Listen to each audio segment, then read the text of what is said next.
Uyunglele, touchdown Ross! They go with a run at 33, and that's blown up right at the point. John Ridgway. Four-man front for the Dogs, drifting back in covers. There comes the pressure. Way Walker, shot out of a cannon. Bennett, near side, pass is caught. George Pickens. Gary lost a yard his first one. They fake it to him, and smothering the quarterback is Tyreek Smith.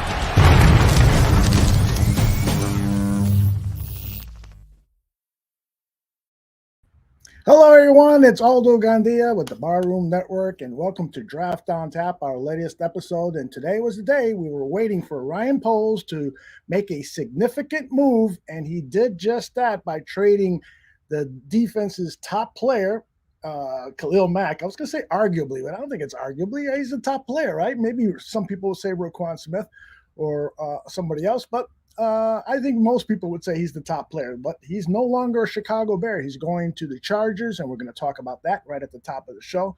Plus, Neil Stopchinski and Danny Shimon have a handful of players to evaluate, so it's going to be a fun show, lots of stuff, and all of you folks gathering now in the chat room, we want to hear your questions, your thoughts, and we'll interact with you. Let me introduce the guys. First up, Danny Shimon. Danny, how are you? Hey, what's up, Aldo?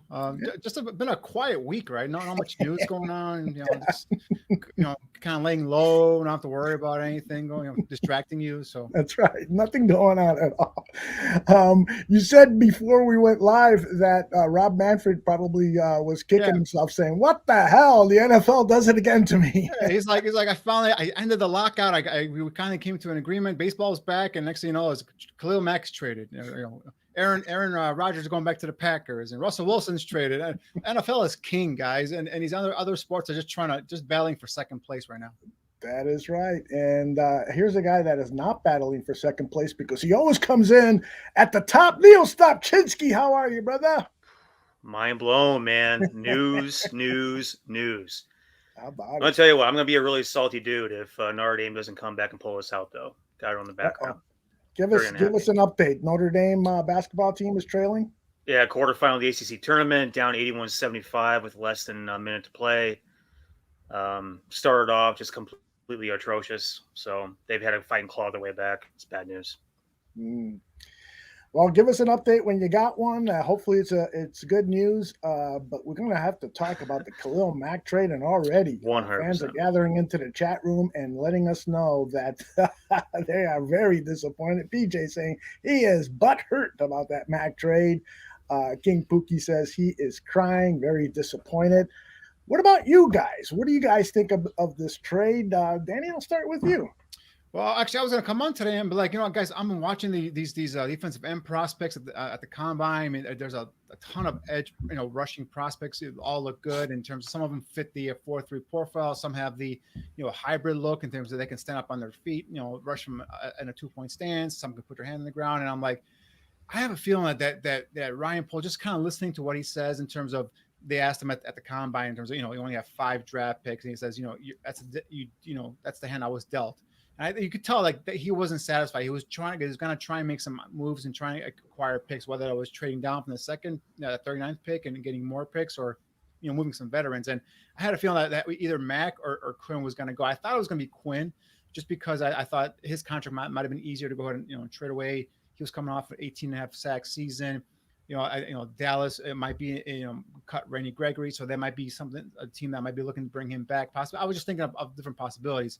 And lo and behold, the Khalil Mack trade happens today. So disappointed. I understand, PJ's angst there and disappointment. But he was a guy coming off. It was going to be 30, right? And if I have the numbers correct, he was going to make $30 million this year on the books. And I think paying a guy coming off an injury, he hasn't really had, these last 2 seasons he's been injured.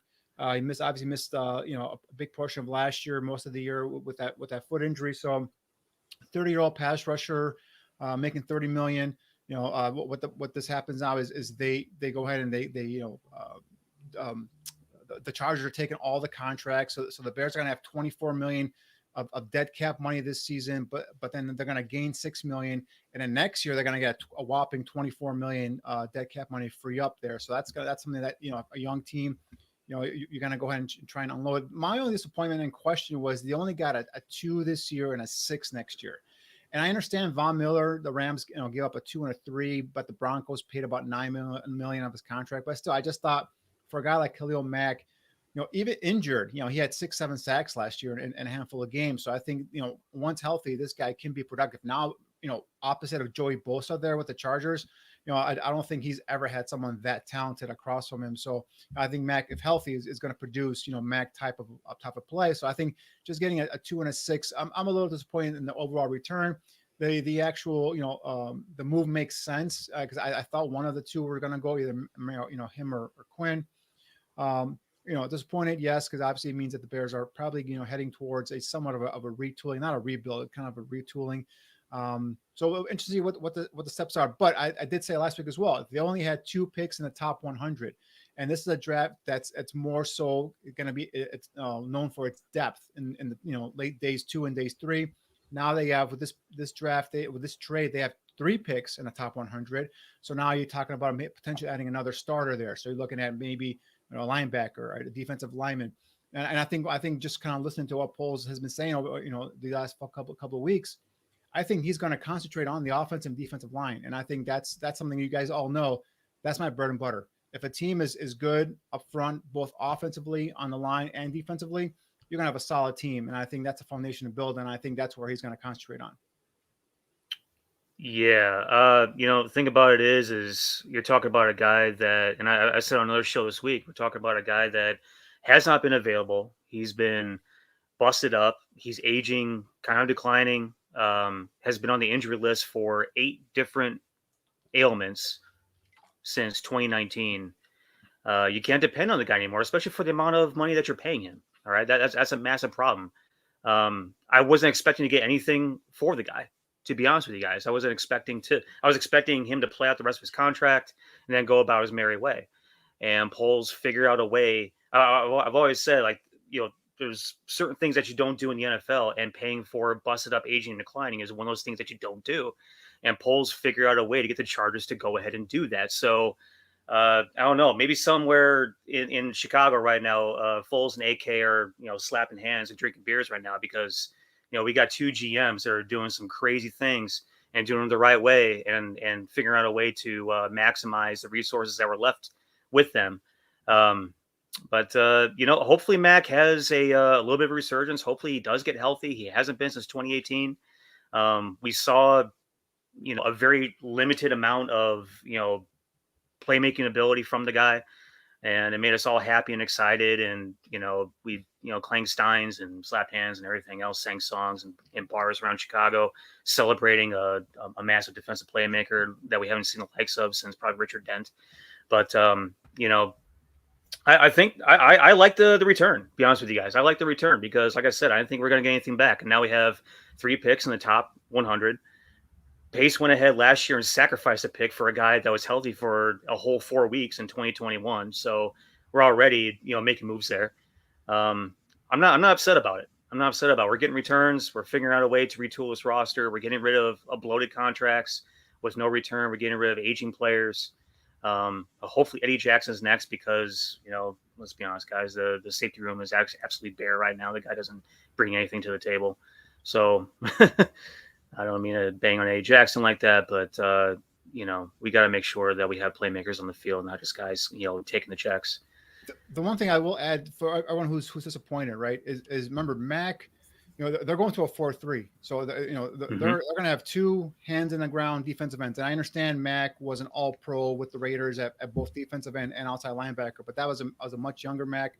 I was a guy not coming off of, 2 back-to-back, injury-plagued seasons. So, again, a guy at that age, Neil mentioned some diminishing returns, not all his fault. When a guy is fully healthy, I think he's still a very, very capable, very big time threat there on defensively. So I'm not saying that the guys can't play anymore and that the Chargers got robbed by the Bears. I'm just saying that for what they were going to pay him, $30 million on the salary cap for a guy that was going to probably be playing out of position in a defense that may not have suited him, ideally. I think that they got what they could for him at this moment. I'm also surprised and disappointed. They only got a 2 and a 6, maybe a 2 and a 4, 2 and a 3, same thing what they got for Von Miller.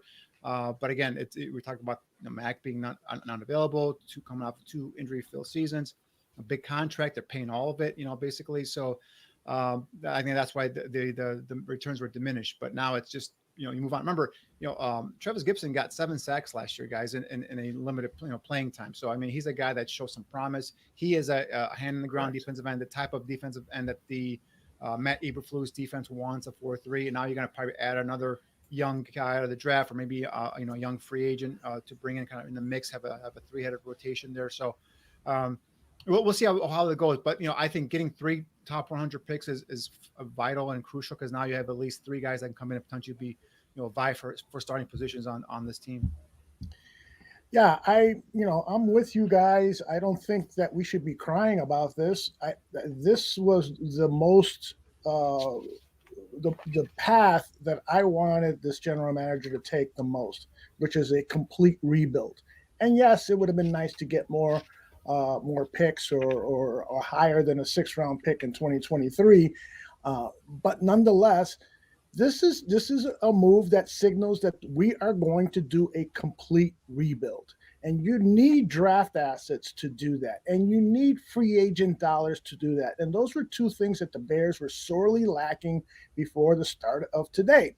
And so now there's more money to play with to pick up some young free agents and help with the rebuild. And there's a 2nd-round pick. And as Danny has said, these are 3 picks in the top 79, I believe. Mm-hmm. So that's outstanding to have when you have such a deep draft. Daniel Jeremiah has been saying that after the middle of the 1st round, there are guys late in the 1st round that are going to be picked, that are going to be on the draft boards of some teams that are 3rd-round picks, maybe even 4th-round picks, because it is such a rich draft. And then so I wouldn't mind seeing the Bears make another deal. Eddie Jackson, bye-bye. Let's pick up another pick in that top 100. And if you can have 4 picks in the top 100 and in this draft, it would be great. And so the argument is, okay, so who are you going to replace Khalil Mack with? Who are you going to replace Eddie Jackson if he's traded? Again, this is a deep draft, and so you could find gems. This scouting department is now on the clock. Hopefully, they'll find the players that can fill in the void and help with the rebuild. But I'm excited about the trade. I'm not disappointed. I would have liked to have seen Mack and Quinn have a full year together, but then again, when's the last time Mack played a full season? So, there's no telling what would have happened to him in 2022 if he would have started opposite Quinn at that defensive end position. Maybe he would have played just another 6-game regular season. I wish him a lot of luck. He offered Chicago Bears fans a lot of thrills. But as Patrick Finley tweeted out, his best game was his 1st game with the Chicago Bears on that Monday night opener against the Green Bay Packers when he made his debut about 10 days after being acquired.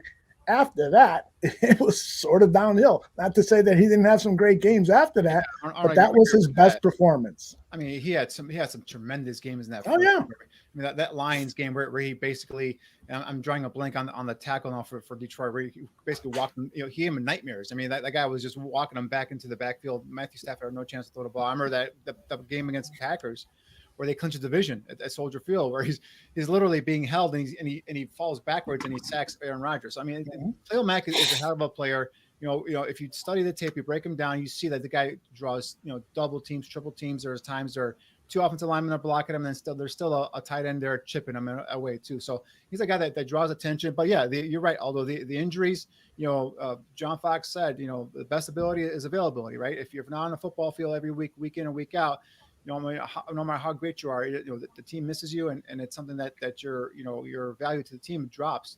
So I think that's got to do with it, along with the age and all that stuff. I don't know if it's going to be a total rebuild, right? I understand what you mean in terms of they're going to clear out. I think I agree with you guys. This is not the final guy that's going to go.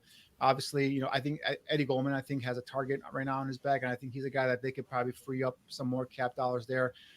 Cody Whitehair, I think could be a guy that could be released as well, depending on how much the cap savings, come there as well. Because I think Ryan Poles, like I said earlier, I think Ryan Poles is on a mission to redo the offensive line and redo the defensive line. And I think he's gonna make sure that these 2 units are the strength of this team, and then build from there, right? So Neil, you and I talked about our last show in terms of you using that 39th pick on a safety. I'm like, why would you want to use that on a third layer? I did not say I want to use 39 on a safety. I said use a third round pick on a safety. You said Dax Hill from Michigan. You wanted him at that 39th pick. You wouldn't mind it if he was there. And I'm saying at that point, for your third line of defense, when your defensive line has got holes in it, and a whole new front and a whole new defensive front with a whole new scheme, you have a lot of holes there. You got to fix that first, and that's what I was trying to indicate there with you on that particular pick. So, we'll see what happens next. Like I said, Eddie Goldman, I think will be next. I'm not sure about Eddie Jackson, but Cody Whitehair, I think could be someone that could also either be shipped out or possibly even just flat out released. We'll see what happens. What do you think about this question that's posed by the factor? How would you feel if the Bears also traded Robert Quinn, who would have some trade value, maybe a third round pick you could get for Quinn, who has his last year of his contract, so it's not a big burden for any team to fill? Or do you think that it's necessary to have Robert Quinn on the roster this year so that way you can have a respectable defense? Man, I'm telling you, this is a defense that's predicated on that front four getting pressure. No Akeem Hicks, no Khalil Mack, and now you get rid of Robert Quinn. You're asking a lot, right? I mean, you can scout and bring in all these guys. As I think someone put out in the chat, guys like Khalil Mack and Robert Quinn, pass rushers do not just grow on trees, guys. How long did it take for the Bears to go and get a guy like Mack to come in here and be a close to double-digit sack guy, right? So, I understand we're now, if the value, if they come back, someone gives you a crazy offer and says, oh, we'll give you a late first-round pick, early second-round pick for a guy like Robert Quinn. I mean, you have to consider it. You'd be, foolish not to consider it. But then now you got to talk about, all right, how am I going to replace this production, especially on a defensive front that the main thing, is that those front four guys causing pressure, right? So are you going to be able to hit on all four of those picks if you get another top 100 pick? That'd be great. But, chances are you're probably not going to hit on all four of them. So that was my only concern on a defense that's predicated on the front four, creating havoc and pressure and getting up into the backfield and shooting those gaps. You lose your other top pass rusher, then you're going to be hurting for a pass rush, I think. Well, that end, he's built for what we want as a defensive end. He's more of a hand-to-ground guy as an edge rusher. So in terms of fit, you don't get rid of that guy, even though he has value. You don't want to put that kind of pressure on your scouting department also to rebuild all those holes, like Danny said. I mean, I would not be for that whatsoever. The only thing is, like, if they come with an offer that just blows your mind, I mean, you got to do it, right? I mean, like you said, Aldo said, you're somewhat of a rebuild, retool, whatever you want to call it, mode here. You want to get some cap savings for the future, probably not this free agent class, but definitely for next year's free agent class. And when does that cap money, the new TV deal kick in? Is that next year or is that 2 years? I forgot. No, next year in 2023. So if next year, all right, so you got that new money coming in, you got max $24 million dead cap money coming off the books. And if you get Quinn's money off the books and whoever else is off the books, you're going to have a huge opening in terms of, of cap dollars and availability to go out there and basically redo your team. So you also have to think for the future. Maybe they've thought about it. They've looked at the roster and they've said, you know what, we have a limited amount of talent here. For our defense, for how we want to build this organization, we're going to have to just kind of retool, and let's go ahead and just take our lumps this year, and then next year with a boatload of cash and some more picks. Because remember, if they go in shopping in that second or third tier of free agency, and they lose guys like Akeem Hicks, guys like Allen Robinson, they're probably going to end up getting maybe a comp pick or two as well. So you're going to add to that treasure trove of draft picks, and then there you go. And now you have a nice way of kind of rebuilding this team on the fly. Don Burr says, so is Fields? Yes. So is Fields Poles' guy? Are you sure about that? I would say that they're going to evaluate Justin Fields in 2022. And then by the end of the season, they will make a decision as to whether that should be the quarterback moving forward. Is he really the franchise quarterback? And will they have an opportunity? If not, will they have an opportunity in the draft or via free agency to improve on that position? So 2022 is an important year for Justin Fields. I'm not saying that he has to put Hall of Fame numbers in year two, but he definitely has to show that he's not making the same mistakes over and over again. The biggest thing that I was disappointed with with Justin Fields in his rookie season is that he made mistakes over and over again, like fumbling the ball, when he was advertised as a guy who learns from mistakes and doesn't do them again. So that's something that he has to improve. If he does that and has a decent year as a quarterback, I would say, yeah, he's going to be Poles' guy. What do you guys think? Was that Don Burr who asked the question? Of course it was Don Burr, Don, instigator. Don, this is my opinion, and I think, yes, he is Poles' guy, and I'm just basing it off of what, and I understand now that you don't believe everything these executives say nowadays in these interviews, but just kind of seeing in multiple interviews where he lays praise on Justin Fields. Now, he hasn't come out there and said he's the end all be all of all quarterbacks and all that stuff, but he's, there's areas for him to improve. The one thing that I will kind of come back at you, Aldo, in terms of, Fields not improving when he makes mistakes. We work the tape down here, week in and week out. And there were times where you saw in that Cleveland game where he missed guys, he didn't go through guys. And then later on in the season, you saw him improve and get better there. That is true. The fumbling thing, yes, that is something he needs to work on. Ball security is predominant here. You have to maintain the football. You got to secure that football, and whether you're in a pocket or whether you're running with the ball, he's got to secure it. That's something he has to work on. I do agree with you there, but I just think what they're going to try and do now is hopefully build the offensive line, and I'll build some playmakers around him, and now let him grow into with this system with Luke Getsy, with his offensive staff, and let's see how it goes from there. But I believe that Ryan Poles, that he believes that Justin Fields is going to be his starting quarterback. Yeah, and I agree with Donald here. We will make a determination on this deal, whether it was a good one or not, depending on two or three things. Number one is, how is Khalil Mack going to play in 2022? If he goes out there and has a near 20 sack season, then we're going to be crying, and almost no matter who we draft. Plus, who is going to be that second round draft pick? Plus, don't worry about the 2023 6th-round draft pick, is how are you going to use those dollars, those free agent dollars that have now been freed up? Who is he going to acquire, and is he going to hit with those free agents? Because if he does, and he does hit with the second rounder, then all of a sudden, yeah, we won that trade. But it's going to take a while. But even if Matt goes out there and has 20 sacks, remember, he's playing across Joey Bosa, guys. He's going to have a talented defense out there and the Chargers, right? So, he might have a great year next year, but it's like he's right. If Poles hits on those draft picks, if Poles then takes that salary cap money and he makes smart decisions with that money and he builds this team back up to a division contender within a year or two, that's a win-win for both teams. Or if Matt plays 5 games, like he has been for the past 3 seasons. Obviously, that's why you take whatever you can get for the guy, because if he's not available, then he doesn't have any value. But to the point where you're saying is, if he goes and plays, 17 games and he has 20 sacks, now you think all you got him was a second and a sixth. The Chargers stole him. That's where you got to come back and say, well, this is what I use a second round pick for. This is what I use the cap dollars for. And then you evaluate the trade and say, all right, now we see how this could be an even or one team or the other won a trade. What do you think about what Tareen asked here? How big of a deal is it that Fields is tweaking his throwing motion? I had not seen that report. I have not seen that either, Tareen. I've not seen either. I know there's all of a sudden now there's I don't know if it's people on Twitter or where I've seen these things saying about Justin Fields and his throwing motion. All I gotta say is last year he threw one pick six that was returned up by Rasul Douglas, and I think that was just a bad read. I don't see corners really breaking on his ball and just because of reading off of his throwing motion.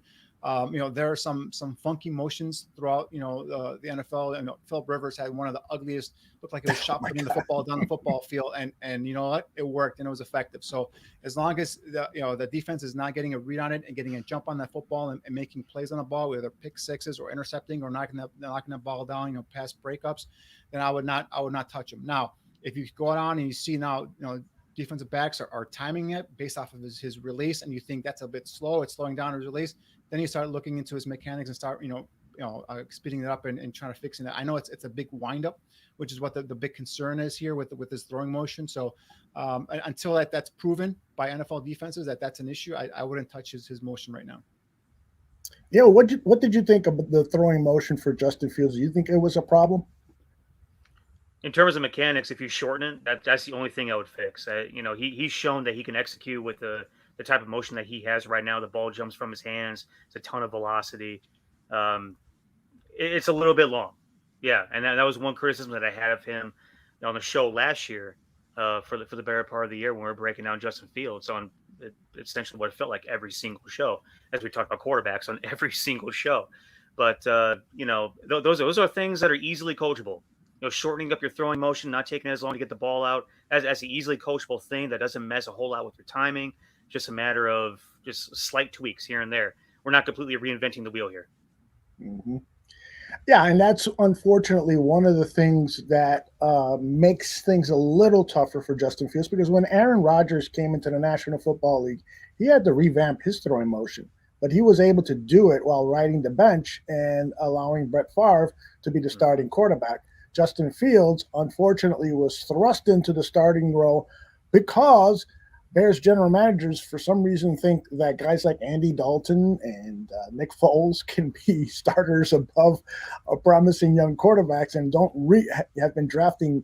They've been drafting quarterbacks without having a legit number one quarterback. It's like they're behind other teams. Kind of look ahead, but it is what it is. I think I have enough confidence in Justin Fields to ensure that he realizes that he's got that looping long throwing motion, and it wasn't consistent. It was sometimes where he didn't have that loop and he just got rid of it. So I'm sure it's something that he's aware of and is going to be working on. And so I'm glad that he's working on it. Hopefully with the new quarterback coach, Janowski, I believe his name is, because I'd love for him to be getting information from one major source, and that should be his quarterback coach, and not from different people. I think we saw that with Mitch Trubisky. It didn't help him a lot that there were a lot of people in his ears.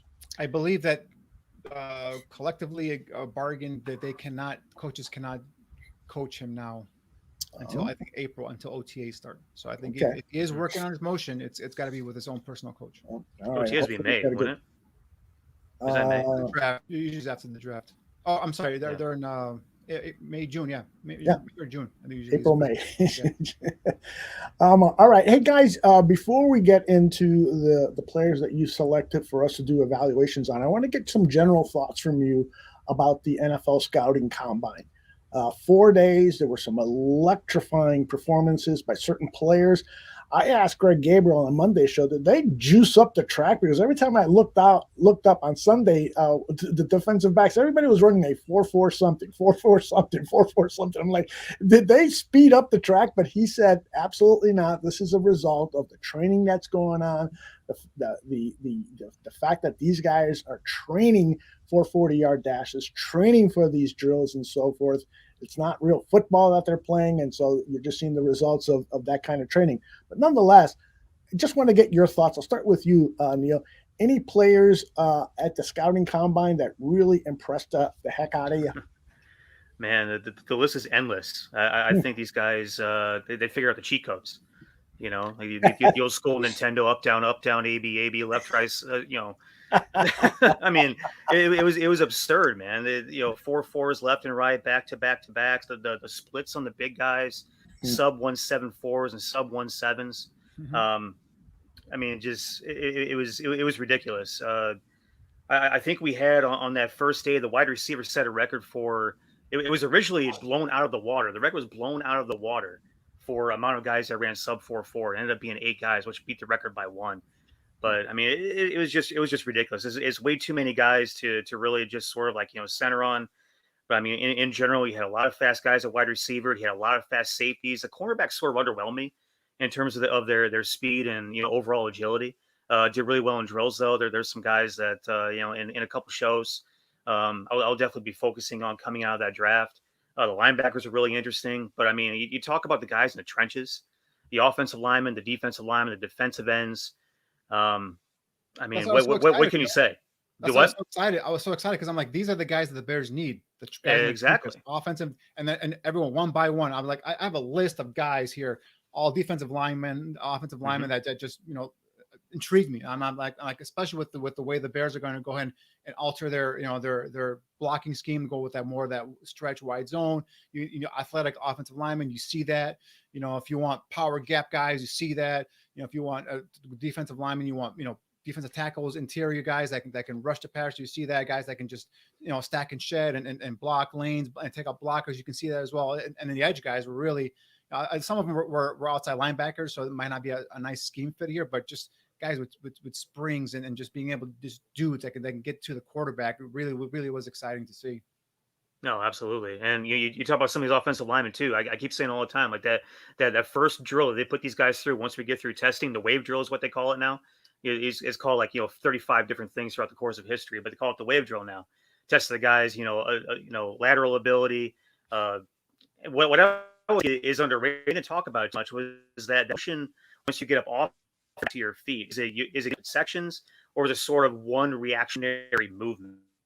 Very underrated. They don't talk about it too much, but that really tests a lot about the guy's athletic ability right there, to where, if you're laying flat on your back, limbs straight on the ground, how many movements does it take for you to get from there to your feet? And a lot of these guys at 300, 330, 340, pounds were doing this in essentially one easy motion. And not that I've never seen that before. I've obviously seen that before, being a scout as long as I have, but that many guys on the same surface on the same day doing it over and over and over again, it was absolutely absurd. I mean, it was a fun 4 days worth of just athletic absurdity to watch. And the one thing with the offensive linemen is they kind of changed the drills, right? There was a couple of them where they it's the where the guard, the center of the guard, they down block, and then the other offensive lineman kind of loops around and comes in. And these have pads, and you can hear them popping the pads and pushing that coach back. And they took it away. They took away the pads. They just kind of did. I wish you brought the pads back. Yes, because I want to know how strong of a hands does a guy have. You can hear when a guy pops the pads, if he's got strong hands or not, heavy hands. Exactly. And that's a key thing in terms of what I like is to know an offensive lineman is, can he rock you back with his hand, when he shoots his hands into your chest. So I think that was something that they took away. I'm not sure if it's because of COVID or just safety protocols. I'm not even sure what the reason was, but that's something that I was a little bit disappointed on in terms of, why they didn't have that in there anymore. But I did like the fact that they split up defensive tackles and defensive ends, linebackers, and then also corners and safeties. These guys aren't running together. They aren't doing the same drills together. You can kind of differentiate between guys and kind of picture them differently in drills and all that stuff. So, when you see a safety run a 4-7-2, and then all of a sudden a corner comes and runs a 4-3, I don't like seeing that. I like seeing all the position groups do their drills at one time, and I like to see the corners all do a drill at the same time. So that was something I did like. But yeah, I mean, the talent, the athletic ability. I've been down with the Michael Johnson training camp, and these guys train year round. They train specifically for these drills, right? They train to run that 40 time.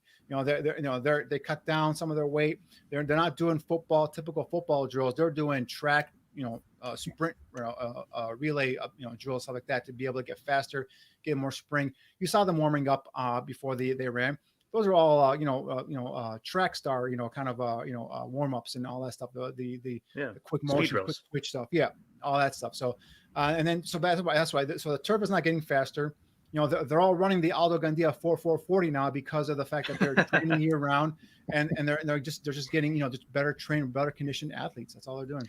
We're in a new era of athlete, boys. We just gotta understand this. Like we're gonna keep seeing this year after year after year. The time's gonna get better, they're gonna get faster, they're gonna get quicker, and the thing about this started probably about 10 or so years ago, when it sort of became sort of like a niche thing to have a speed coach in your program. When I was at Northwestern, we had a speed coach in our program, and we were one of the first to have that. And the guy came in on Tuesdays, and he brought in groups of players like once a week. And each group of players, probably twice a month, went through speed training, and they do these different kind of like skips and stretches and quick burst drills and everything else. Like this isn't just let's go ahead and train for a few months after our football season, get ready for the combine type of thing. This is stuff actually happening within the program now. And then a lot of schools have taken that and actually hired speed coaches within their programs now. So now you have a full-time guy dedicated to making sure guys are looser, twitchier, faster, looser, quicker, all those different types of things. We're in a new age, man. I'm so glad that I can multitask, because I'm listening to you guys, and then I'm also keeping an eye on what's going on in the chat. And there's so many interesting conversations. I think this show draws some of the smartest Chicago Bears fans out there. Let me share with you a couple of thoughts and a couple of questions. Let me start with Cliff Victoria. There are a lot of speculation about who's going to get drafted, where they're going to get drafted, and so forth. But then Cliff brings up this interesting question. He says the Bears could do something crazy and use their 2 number 2s to move up for a guy like Chris Olave. What do you guys think about? I know Danny's right away thinking, oh, no, I don't want to trade draft assets. But Chris Olave, what did he do over at the combine? He ran like a 4.3, I think 4.3. Unbelievable. And he's just I love Chris Olave as a prospect. If he's on the 39, he's a guy that I would target and bring down. But you're not going to trade 2 of these picks to move up into the first round to get a receiver. You have a draft that's got some deep receiver talent. It's got things you want, speed, and guys that got some quick twitch ability, guys that can make things happen in the open field. So again, I love Olave. I would take him on the Bears anytime, any day, but I just would not trade up. We just talked about how valuable it is to have 3 of the top 79 picks in this draft because of the depth in this draft. And you have an offensive line, a defensive line. You're gonna have to probably retool here. You're going to draft a receiver, most likely probably bring in two veteran or free agents as well. But if Olave drops to 39, bam, I would take him again, depending on who the offensive lineman or defensive lineman is available there to kind of go off of. But to trade both picks to go up in the first round, I wouldn't do that. The only thing I would do is if one of these stud left tackles drops for some reason, right? Neil, you can tell us about Gross from Mississippi State. He's a guy that I've seen him anywhere between the middle of the first round, cross from middle of the first round to the top of the first round. I've seen him even late in the first round. Is he a guy athletically? He looks great, right? Size, speed, all that stuff. He's got that. Is he a guy that if he drops in the bottom of the first round, is that guy you package 2 second-round picks to go up and get and solidify that position? You've seen him up front. What do you think of him? I love the kid, and I posted on Twitter about it on the day of the offensive line workouts. In terms of the physical development that this kid has gone through since he entered Mississippi State University on report day of, what would that have been, 27? No, where are we at now? 2022, 2019, I think. Yeah, he's a 3-year guy. He entered at 6'3" flat, 257 pounds. He measured in at the combine at 6'4", almost 6'5". It was like 6'0", I believe, and 307 pounds. Now, granted, the type of people they bring in for strength and conditioning and physical development, all those types of things, they do a phenomenal job. And nothing taken away from those guys, but you also got to couple with that, the guy also has to have incredible work ethic to go ahead and grow an inch and 3/4, put on 50 pounds, and still maintain his athletic ability that he came in with, looking like a defensive end, right? So we're talking about a guy with like super quick feet, really twitched up. He has put on a ton of weight, but with that comes a ton of power, and you can see that on film too. But you're talking about a guy that has like the unique athletic traits that teams covet. I doubt he's making it out of the first round. If he does, and he's at 39, I don't see how there's no way in hell to me that you pass that guy up. Now, we're also talking about a team right now that has a need for left tackle. We have a need for interior offensive line. We have a need for 3 technique, depending on what we do with the ball nickels, right? And we have a need now for defensive end. So, the thing about it is now we have 2 second-round picks. I feel like we can use those 2 second-round picks to address the trenches and use that 3rd-round pick now to address the birds. But, if a guy like Charles Cross is there at 39, man, that you're talking about just like, heaven dropping a gift in your lap. It's hard not to take that.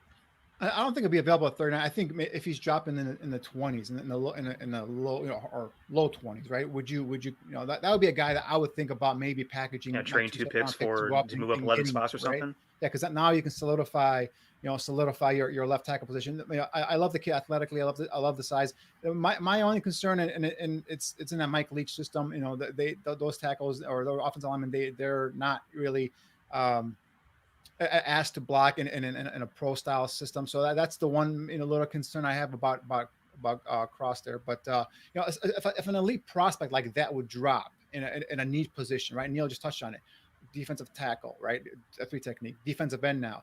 We talked about, he didn't touch on linebacker, cornerback, another safety. I mean, you have holes all over this football field. Like I said, first couple of shows, there's only 2 positions that I would not use a draft pick on in this draft. that's a quarterback or a running back. Everything else is even a tight end. I would secure a good tight end if he falls to me in the right position. So I'm just saying this is a team that's full of needs. This next coming week is going to be crucial. But by the time our next show airs next Thursday, we should have some answers in terms of what the Bears are going to be looking for in the draft, because free agency, the first wave would have started. Now, I don't expect the Bears to go out and make a big splash, first couple of days of free agency, but you might hear some rumblings. They might have a signing or two, maybe fill one of these, receiver positions. I think, like I said, Greg Gravel put out a nice list of receivers today on Twitter, and I think of those that he named, those are 100% accurate. Those are the guys the Bears are looking at. And I think they'll probably sign two of those guys. Whether it's Scanling from Green Bay, whether it's Lazard from Green Bay, whether it's Russell Cage from Atlanta, guys like that. Christian Kirk was on the list as well. I think that combination, they're going to sign two of those veteran receivers, and then they're going to probably supplement that with another receiver in the draft.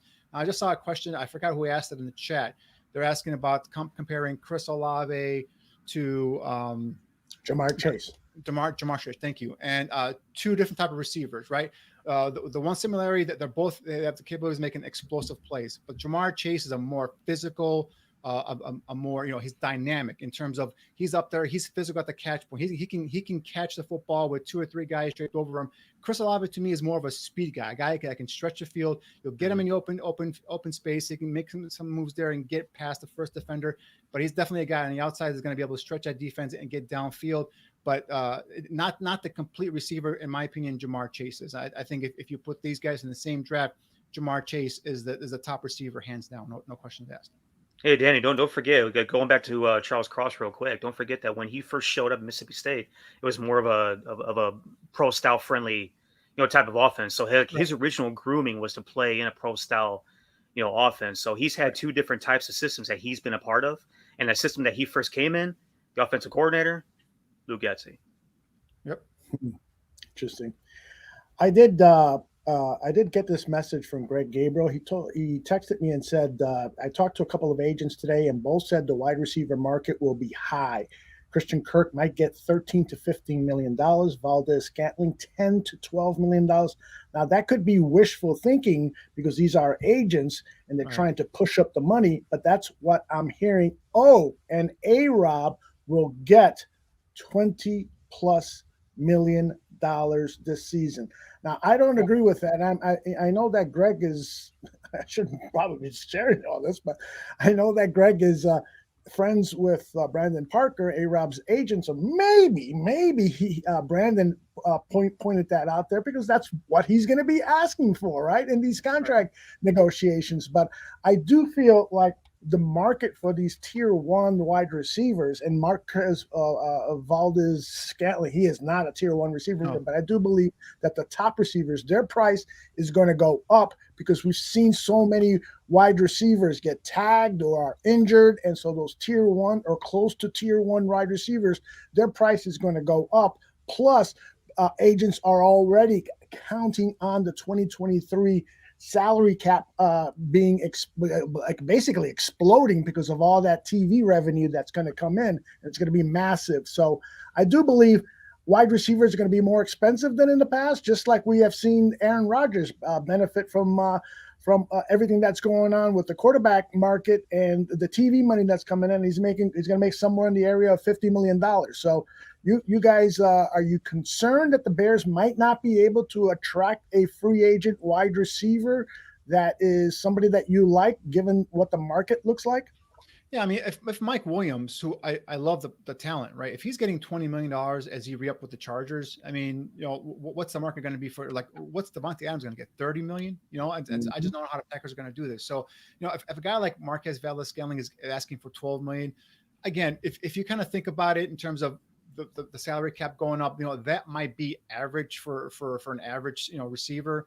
I don't know if I like him that much, but there isn't a receiver out there other maybe than Russell Cage. I think Russell Cage really last year ended up being the go-to receiver once Calvin Ridley was lost for the season. I know they had the rookie tight end there making some plays down the stretch there as well, but I think Russell Cage became the go-to receiver for Matt Ryan. I think he's a guy that proved that maybe he's not a true number one, but you bring him in, you kind of couple him with a Darnell Mooney. You bring in a nice, fast speedster from the draft, and maybe bringing a couple of like Byron Pringle from KC as a guy that a guy you can kind of bet on in terms of potential. Maybe developing a little to a 3 or 2. Who knows? We'll see what happens. But those are the kind of guys you kind of bring in, and now you have a not a great receiving group, but you have a solid group, right? And then you offset that with, remember, this is going to be in my opinion, I'm expecting this to be a heavy run-based offense. It's going to be predicated on the rushing attack, and they're going to build everything off of Justin Fields' ability to use his legs, and also then making some plays downfield. So, but everything is going to be based off of that run game. So I think it's going to be different. We're not going to need to go get guys, pay receivers 30 or 15 or $18 million for being average receivers. I think you get some nice play weapons, and then you go make some draft picks, some nice wise draft picks, bring some playmakers in. We saw this combine. We saw all these guys with speed here. We'll go through a tape here the next couple of weeks, guys, and we'll break down some of these receivers for you. There's a lot of playmakers. There's another deep position here in this draft. I don't go spend $15 million on a Marcus Scanling or a Christian Kirk. Christian Kirk, had a decent season and a pass-heavy offense with a Pro Bowl quarterback, and he was okay, right? He was noticed a couple of weeks, whatnot. So that's not a guy I'm spending a lot of money on. So and A-Rob, you get 20 million. God bless you. You're a great guy, great dude. Whoever gives you 20 million, you're going to go ahead and get it from that team, because the Bears are not going to pay you 20 million. I know we're going to tackle wide receivers later, but let me get this question in, because the factor is asked it 2 or 3 times. So any day 2, 3 receivers that you guys feel can be impact players game 1? You want to go ahead and take that one first, Neil, or should I hop on? Yeah, I mean, there's so many, and that just harkens to your point, Danny. Like you can find guys throughout this draft, in rounds 2, 3, 4, and 5, that are right in our wheelhouse, that have size, have speed, have athletic ability, that can come in and make an impact day 1. I mean, if you look at guys that I think that could be day 2 guys that could come in and be immediate starters, guys like Christian Watkins, George Pickens, Romeo Doubs, the kid from Nevada. That, I mean, he put up unreal explosion and agility numbers. Dontario Drummond is a guy with a lot of size that is very refined as a route runner, very smooth as an athlete, creates space just basically on his technician. And David Bell, kind of the same way, is a guy that is a very technical route runner that is arguably the most instinctive wide receiver in this entire draft. That's probably going to fall in round 3. Jalen Tolbert, who we saw in the Senior Bowl, that absolutely rock and rolled Sun Belt Conference this year, would be available somewhere between 3 and 5. If you look a little bit further on, Alec Pierce tore up the combine in terms of his testing numbers, and as a guy that has a really good film, and who knows where he's going to fall. He could go. I mean, he's probably all over the board right now in terms of where they project him: 2, 3, 4, 5. A guy that you love, Danny, Christian Rambo, the kid from transferring to Miami. He looks really good performing on combine day. And then you have Danny Gray, who's a guy that's got average size, about 6 foot 190, but is arguably the fastest guy in this draft, most explosive guy in this draft. Keep on going further on. Right. Kevin Austin from Notre Dame. My guy that I brought up a couple weeks ago, Tyquan Underwood from Baylor, 4.28. Right. Yeah. Tyquan Thornton. Tyquan Thornton. Sorry, I'm bad with names today. I'm bad. I was getting there. He was.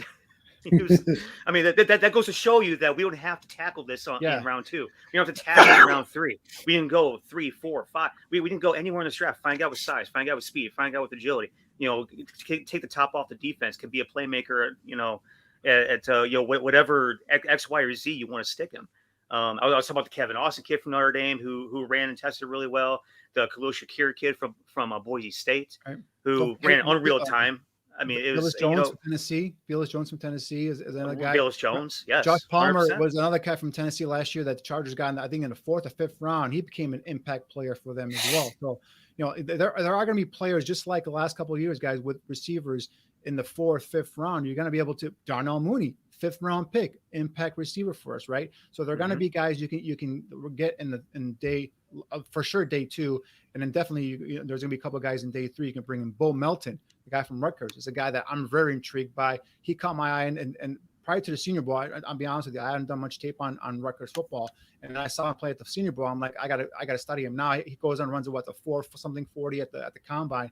Bo Melton is a guy from Rutgers that's got some twitch in him. He's got some speed. and it's got some playmaking ability. So that's a guy I'm going to look at here as well. Khalil Shakur is a guy. Sky Moore. I know we were asked about Sky Moore. He ran a huge, tremendous 40. I think it was in a 4.3s. I think I had it here written here somewhere. He's a guy that really did well in terms of the athletic testing and all that stuff. He's a little undersized, about 5'10", 195, but he ran a 4.41, 34.5 vertical. So he's a guy that could be a potential, day 3 guy there as well. And so one thing I want to just point out real quick, and I know everyone's down on David Bell, the kid from Purdue, who ran a 4.65 40. I'll tell you something right now. I did a breakdown on him last show, and the kid is not a blazer. And I said it last week. He's not a guy that's going to take a top off of defense, but he's a tough kid. He's a kid that makes contested catches. Okay. But he's the guy that doesn't play at a 4.6 40, guys. He does not play at that speed. He plays at a more of a 4.5 in that range area. And just remember one thing, Anquan Bolden ran a 4.8 140 coming out of Florida State. I think Anquan Bolden had a pretty damn good career. So guys that are dropping David Bell just because he ran a 4.6 540, I say, go do your homework, go watch the tape on this kid. This kid is a ball player, and I'll take this kid anytime. And if you get the Bears get in the 3rd round, David Bell, that's a steal right there for me. All right. Jared Rice, 4.66. Thank you. What was that, Neil? I missed that. Jace, 4.66. Okay. So Jared Rice ran a 4.6 come out of Mississippi State. Gotcha. All right. I do want to say this about Christian Watson. There was a great article in Sports Illustrated.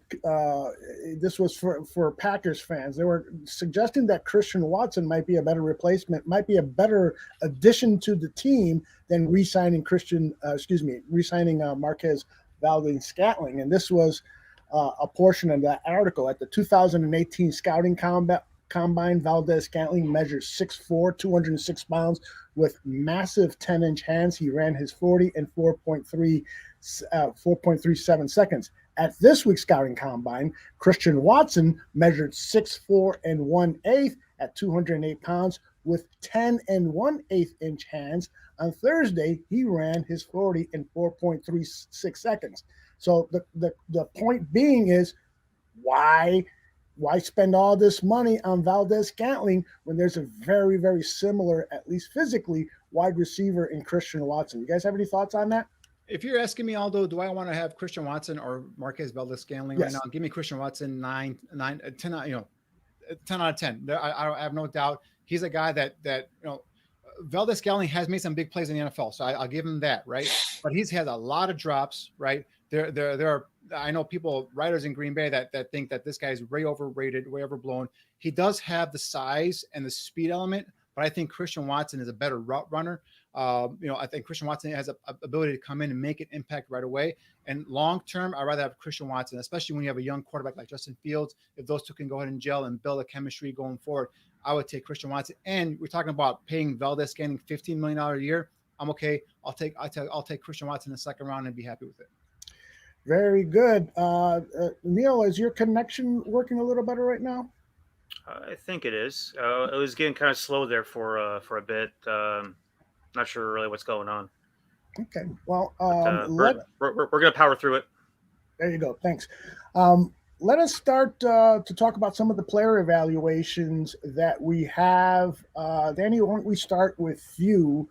Let me set this up here real quick. So I was just going off of my list today is just guys that at the scouting combine. I told you earlier I was sitting there watching the scouting combine, and there were so many guys that impressed me that I couldn't really tweet about it. So I'm like, I'm not going to mess up my tweets and throw some things out there that are not correct. So I'm just going to go write these names down. I'm going to go dig into the tape, and I'm going to bring up some guys here that I think are going to fit the Bears in terms of what they want to do scheme wise, both on the offensive line and defensive line. That's where I concentrated on. So we already talked about, edge rusher. This is obvious. This list was made prior to the Mack trade. So obviously defensive end now is going to probably fall into an area there where that could be a potential need as well. But I'm looking at offensive linemen. I'm looking at interior defensive linemen. I said, I think Eddie Goldman's next. I think he's going to be gone. I highly doubt they're going to re-sign Bilal Nichols from what I've heard. So we'll see what happens there. So they're going to be looking for a 3 technique, and they're going to be looking for another interior defensive lineman, a guy that can be playing over the center or over the guard, or someone that plays out what we call the 1 technique here in this 4-3 system. So we're going to go ahead and run off with a guy that actually, Neil, you brought up last week, and that's Zach Tom from Wake Forest. And this is a kid, really, athletic, compact frame.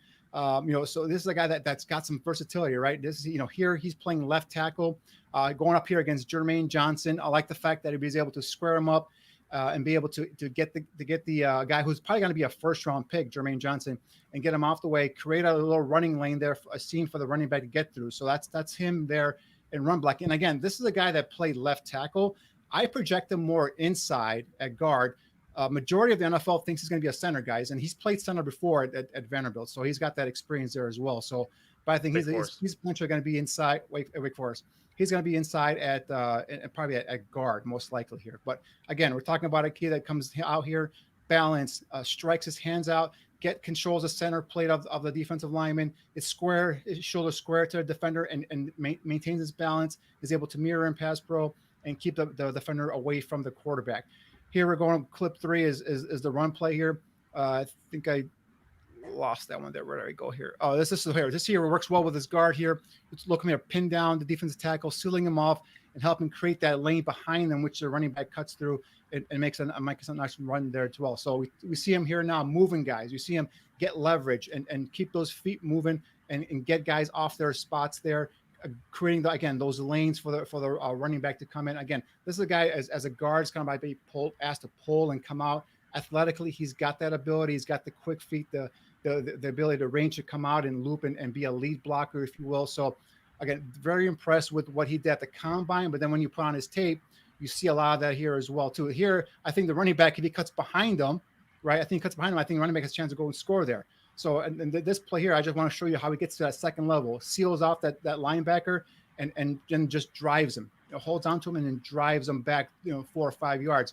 And again, if the running back cuts behind him, I think he has a chance to score there. But anyway, again, he gets to that second level linebacker, seals him off, creates that run lane, and allows the running back to go and get positive yards.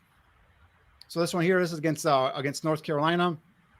This is again showing us his pass pro. I'm talking about awareness here, guys. I want to see linemen that are aware in pass pro. Here you see he's already engaged. He's double teaming, helping the guard. Sees a free rusher come off, goes in and releases that guy and stops that free rusher from killing his quarterback. Now the quarterback eventually gets sacked anyway, but this to me is awareness, pass pro awareness. I love this in my blockers. He sees a guy free coming. He's not just going to let the quarterback get killed there. He's going to go ahead and release off his guy and stop that free rusher from getting to his quarterback. So that's pass pro awareness, and that's something that Zach Tom shows on tape as well. Again, a guy that played left tackle, has played center, and potentially is going to probably play either guard or center in the next level. But I got athletically, we're talking about guys that can move east and west and maintain their blocks, keep their feet, keep their balance, and keep themselves positioned between the defender and the quarterback or the ball carrier. And I think Zach Tom fits that profile to a T. What do you think about this guy, Neil? We talk about value all the time, and position versatility is one of those things that presents and provides a ton of value to these NFL teams. Zach Tom, as Danny alluded, is a guy that started at left tackle for Wake Forest, started at center for Wake Forest. I can pull up my notes here. He's got 37 career starts in 3,107 snaps. Has only given up 2 sacks. That's in 48 career games. He started center in 19, left tackle in 20 and 21. Excellent athletic ability, feet. He can run, as I alluded to on our first show when we were talking about the All-Star games, the East-West game, when you saw him booking it down the field, getting out in front, covering, for the tailback to score. The kid's impressive. He wins with the use of technique, leverage. I think that he can, improve his power and strength. I think that's something that's still going to come. You're talking about a guy that's still sub 300 pounds. Put a few more pounds on him, develop his power, and really allow him to kick some ass. That could definitely bode well for him. But he's a kid that he's impressive. From not only with what he does on the field, but as an off the field guy as well. He's a locker room guy. Get this guy in, draft him in round 3. Put him in the weight room, get him on a meal plan, get him just a little bit, more on his frame. He has a frame to do it. He has a length. He has, massive hands, long arms. This is a guy that will be a prototypical developmental guy coming in like round 4 or 5 that you love his athleticism, that just needs a little bit of tweak and he's ready to rock. Yeah, and again, this is a guy. You'll touch on it. In day 3, you bring him in. You get a 4th round pick. If you're able to drape down and make get a 4th round pick, a nice area for this kid to come in. Again, versatility. Guy was a team captain. A guy that can be able to play multiple positions along the offensive line for you. We've talked about this, over and over again. Guys along the offensive line that can play multiple spots. We talked about, Alex Bars is a guy that can play 3 or 4 different positions on the offensive line. These guys are valuable, especially on game day. If a guy gets hurt, he can go and be plugged in. The one thing I do want to touch on is he might be a center, Neil. I think a lot of guys I heard talk about him as a center. And I like him as guard, but possibly center could be a thing. And I think a lot of people now saw the Sam Mustipher being tendered contract and think, oh, Mustipher's back as a starter. I think Mustipher's on the team, but I'm not saying he's a cement as a starter. For depth. I think he's going to be there to compete. I think they're going to bring in possibly a young guy, maybe like a Tom, or maybe a true center in the draft, and have him compete with Mustipher for that position. But by no means do I think Sam Mustipher has locked up that center position. So again, we talked about offensive line. We always concentrate on left tackle, and that is priority number 1. But guys, guard, center, these are all positions that they're going to have to look at. And I told you earlier, I think Cody Whitehair is in jeopardy in terms of securing his roster spot. So, and then we don't know what these guys think about Larry Borum or Tevin Jenkins from last year. So there's a lot of turnover going to happen probably in that offensive line room as well. So we haven't seen, the end of this change yet. So it's only starting. And I think, a kid like Zach Tom give you that versatility, the athletic ability. And again, all I'm looking for is guys that can maintain their balance, stay on their feet, and block east and west, and be able to get to that second level, be able to block in space. And that's what you're going to need in this offensive scheme. Excellent work, gentlemen. Let's move on to Zach Thomas.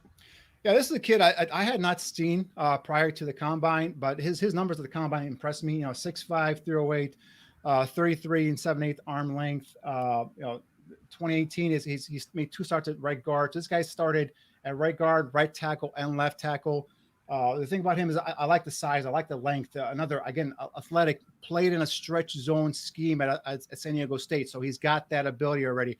Here you see him. I like the way he dips his shoulder, gets into the defensive lineman's chest, and uses leverage to go ahead and stand up the defensive lineman and rock him out. Take him backwards there. Now the play doesn't really result in much, but you saw the way he was able to get that man off his point and rock him back there. So here, this next play here, we show him here getting to that next level, being able to seal off that next level linebacker right here. The running back cuts behind him, gets a nice run there. So again, we're talking about guys that can get up into the next level, get to that second level run fit, be able to block in space, be able to maintain those blocks are key as well here too. So we're looking at pass protection and also being able to be a force as a run blocker here. But here we're talking about pass pro, right? Be able to go ahead and maintain his balance, keep himself square to the defensive lineman. Looks like the defensive lineman is going to take that inside shoulder. What he does is just grabs him, torques him, and he buries him. Neil and I have talked about linemen that they have some of that nastiness. He's got some of that nastiness. It's not overtly nasty like some of the other guys we've seen, like Trevor Penning or something like that. But he's got some little nasty in him that he'll go ahead and he'll bury some guys there. So definitely impressed me on tape here as well. Here we go look at, this is clip number, I believe, 4. So this is where he chips and he leaks out to the next level, but becomes a lead blocker. It doesn't look pretty when he gets out there. He kind of just buries a guy. But hey, all you got to do is do your job and block the defender. He does that there. Gets out in front, becomes a lead blocker, and buries that defender in that next level, allowing that screen pass to go ahead and get some more yards upfield. So we're talking about guys at all 5 positions. Got to be able to leak up, get up front, get outside in space, be able to block those, quicker, faster, whether they're slot corners, whether they're outside corners, whether they're linebackers. You got to get there, you got to block them, seal them off, and give your, receivers, for that example, there was a screen pass, or your running backs to be ability to get upfield and get more yards. So, Zach Thomas is a guy really caught my eye at the combine. Then I put on his tape, and I think he's a guy that would be a nice fit. Again, I'm not talking about first, second round guys. I'm talking about day 3 guys that you can bring in and develop and become eventual starters down the line for you here. Zach Thomas, he was one of those dudes that popped one of those really absurdly impressive 10-yard splits, rocked at 167. towards the tail end of those first rounds of 40s. And again, I talked about it before. It's absurd back to back to back. You had 167, 167, 168, 169. It's like big dudes being athletic and running fast is what you love, and then big dudes being athletic, running fast, and also being physical and nasty, all those types of things. I'm not sure really how you can go wrong. Now, this is definitely a developmental guy all the way, right? I think he's definitely a mid, day 3 guy, probably around 5, type of dude, because he is still kind of raw in, who he is as an offensive lineman. Definitely playing out of position at left tackle. He's definitely going to be an interior guy. Like, we know all that kind of stuff. But, there are some things that he can definitely, improve on. He does have work, sticking on blocks at times. He could get tossed around because he doesn't have that great of a lower body explosion. He's a guy that tested only 22.5 on the vert, sub 9 on the broad jump. All the explosion numbers were just sort of, pedestrian. But again, a guy that you get him in, you get him in the weight room, you develop that kind of stuff, you build him to what you want him to be. He's got a lot of play history, 32 career starts, 3 different positions across the offensive line at San Diego State. So, the play history is there. You love his athletic ability. He can move really well laterally. We saw it on Combine Day, his ability to go lateral side to side, forward and back, and not keep a good base and not look like he's struggling to move. It came very easy to him, right? And those are the guys that you look for in terms of athletic ability. Again, we can never touch on enough the toughness part. I worked with Brady Hope for 2 seasons. Head coach of San Diego State, was at Ball State. I was there with him for 2 seasons, and in the recruiting meetings, the 2 things that he talked about all the time was athleticism, and toughness. And if you could pick one over the other, if only one was available, he took toughness. 100% of the time, he took toughness. So all these guys come out of San Diego State, one damn good thing. They're going to be good players, going to work hard, they're going to be tough, they're going to knock your ass in the dirt. I'll take a kid out of San Diego State every day of the week. The one thing about him is, as Neil touched on, is he's a guy that needs to be developed, right? He's we talked about the strength. He's a guy that doesn't have the core power, if you will, to go ahead and anchor and be able to take on bull rusher. And he's a guy that needs to get in that weight room and be developed. But talk about a guy that 5th round and come in and be our future starter. Guys have told me that he's going to be a guard at the next level, and I think I kind of go back. I'm like, well, I think he can play left tackle. I think he's got the athletic ability, the length to be able to play left tackle. So we'll see how it goes. But even NFL teams are saying that he's probably going to be kicked inside the guard. We'll see how it goes there. But definitely a guy that I would like to take a chance on in day 3 and bring him in. Like I said, develop him, get him stronger, and get him in your system. And he's guy already plays in that stretch zone scheme, so he's already familiar with that blocking scheme. I think it'll be a natural fit here. Hey guys, don't forget, it doesn't matter who they play; it matters what they do while they play. Well said. I think Lombardi said that. Vince or Michael? Tyler Smith. Yeah, this is a guy that you guys might, I think, asked us about it a couple weeks ago. The kid from Tulsa. So I went ahead and obviously his numbers at the combine were pretty good too. 6'5", 324. Athletic kid, man. I put on his tape here as he's going up against Ohio State. Look how easily he just moves and shuffles his feet, get to his set spot, displaying that lateral agility, the athletic feet you look for in your left tackles. Gets himself square to the defender and shows he can mirror and pass pro. The one thing right there, his hands are way too low for me. Like, he's got to be able to get better with his hands in terms of getting him up near his waist and being ready to put him in a position to shoot. So that's one criticism right there. Technique wise, he's gonna have to work on it. Here again, his pass pro off the snap, his quickness is evident, right? He gets in position, again, square to the defender, playing with a balanced stance, his knee bend. Look how he sets and then resets his feet to be able to stymie the pass rush and be able to build that bridge and be able to anchor there as well. So you saw that athletic ability and pass pro. Here, the quickness, the recovery quickness. He gets beaten inside, oversets a little bit there, gets beaten inside, but was able to come back and recover, grabs the guy. It looks a little bit like it might be holding, but hey, it wasn't called. If there's no flag on the field, then that's not holding. But then it goes in and just recovers and torques the guy and gets him out of position. So shows you that the brute strength. Remember, this guy's a redshirt sophomore, so he's still got some development to do. But yeah, going up against Division I top 5 team here in Ohio State, he shows you his ability there. So that's the thing I liked about him here. This next clip here, again, he engulfs. This is Tyreek Smith, right? This is the guy that at the Senior Bowl was creating havoc there with one-on-ones. goes in, engulfs him, just basically tosses him out of the club here, gets him Violent off the shove. screen. Yeah, gets him out of the screen and says, hey, you know what? Get away from my quarterback. Quarterback has nothing to worry about here. Again, we're talking about Tyreek Smith. The guy's going to be drafted probably in the 3rd or 4th round of this draft here. So NFL talent that he's going up against here at versus Ohio State. Here again, we're talking about some pass pro. His hands are late for me, Neil. I don't like his hands being that low. He's got to be up front there. But again, he does maintain his balance, even though he's clipped there at the end. Look at him. He's falling down, gets clipped, and he still tosses the guy to the ground. Yeah. So that shows you just the brute strength this guy has in his body. He's got a thick frame, a good size here. So this guy is going to be more in the day 1 or day 2. Now there's some rumblings about him going late day 1, first round. I don't know about that. I think that might be a little bit too rich for me in terms of him going first round.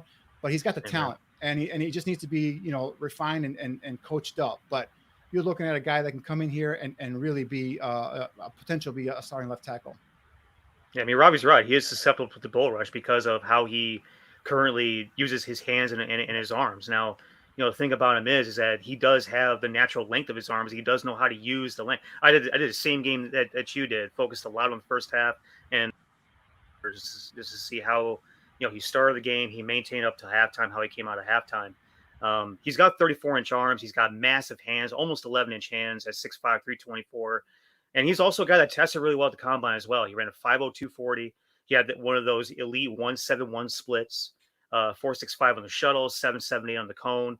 The explosion numbers were a little bit better, not where I want him to be, but 27.5 and 8.9, not bad for a 324-pound guy, right? Ton of play history with him for the short career that he had, 23 career starts. He even started 2 games in his redshirt year, which, is something that, we can do now. But, freshman All-America in 2020. I love his smooth feet and his lateral agility. He showed that on combine. He showed that on the film.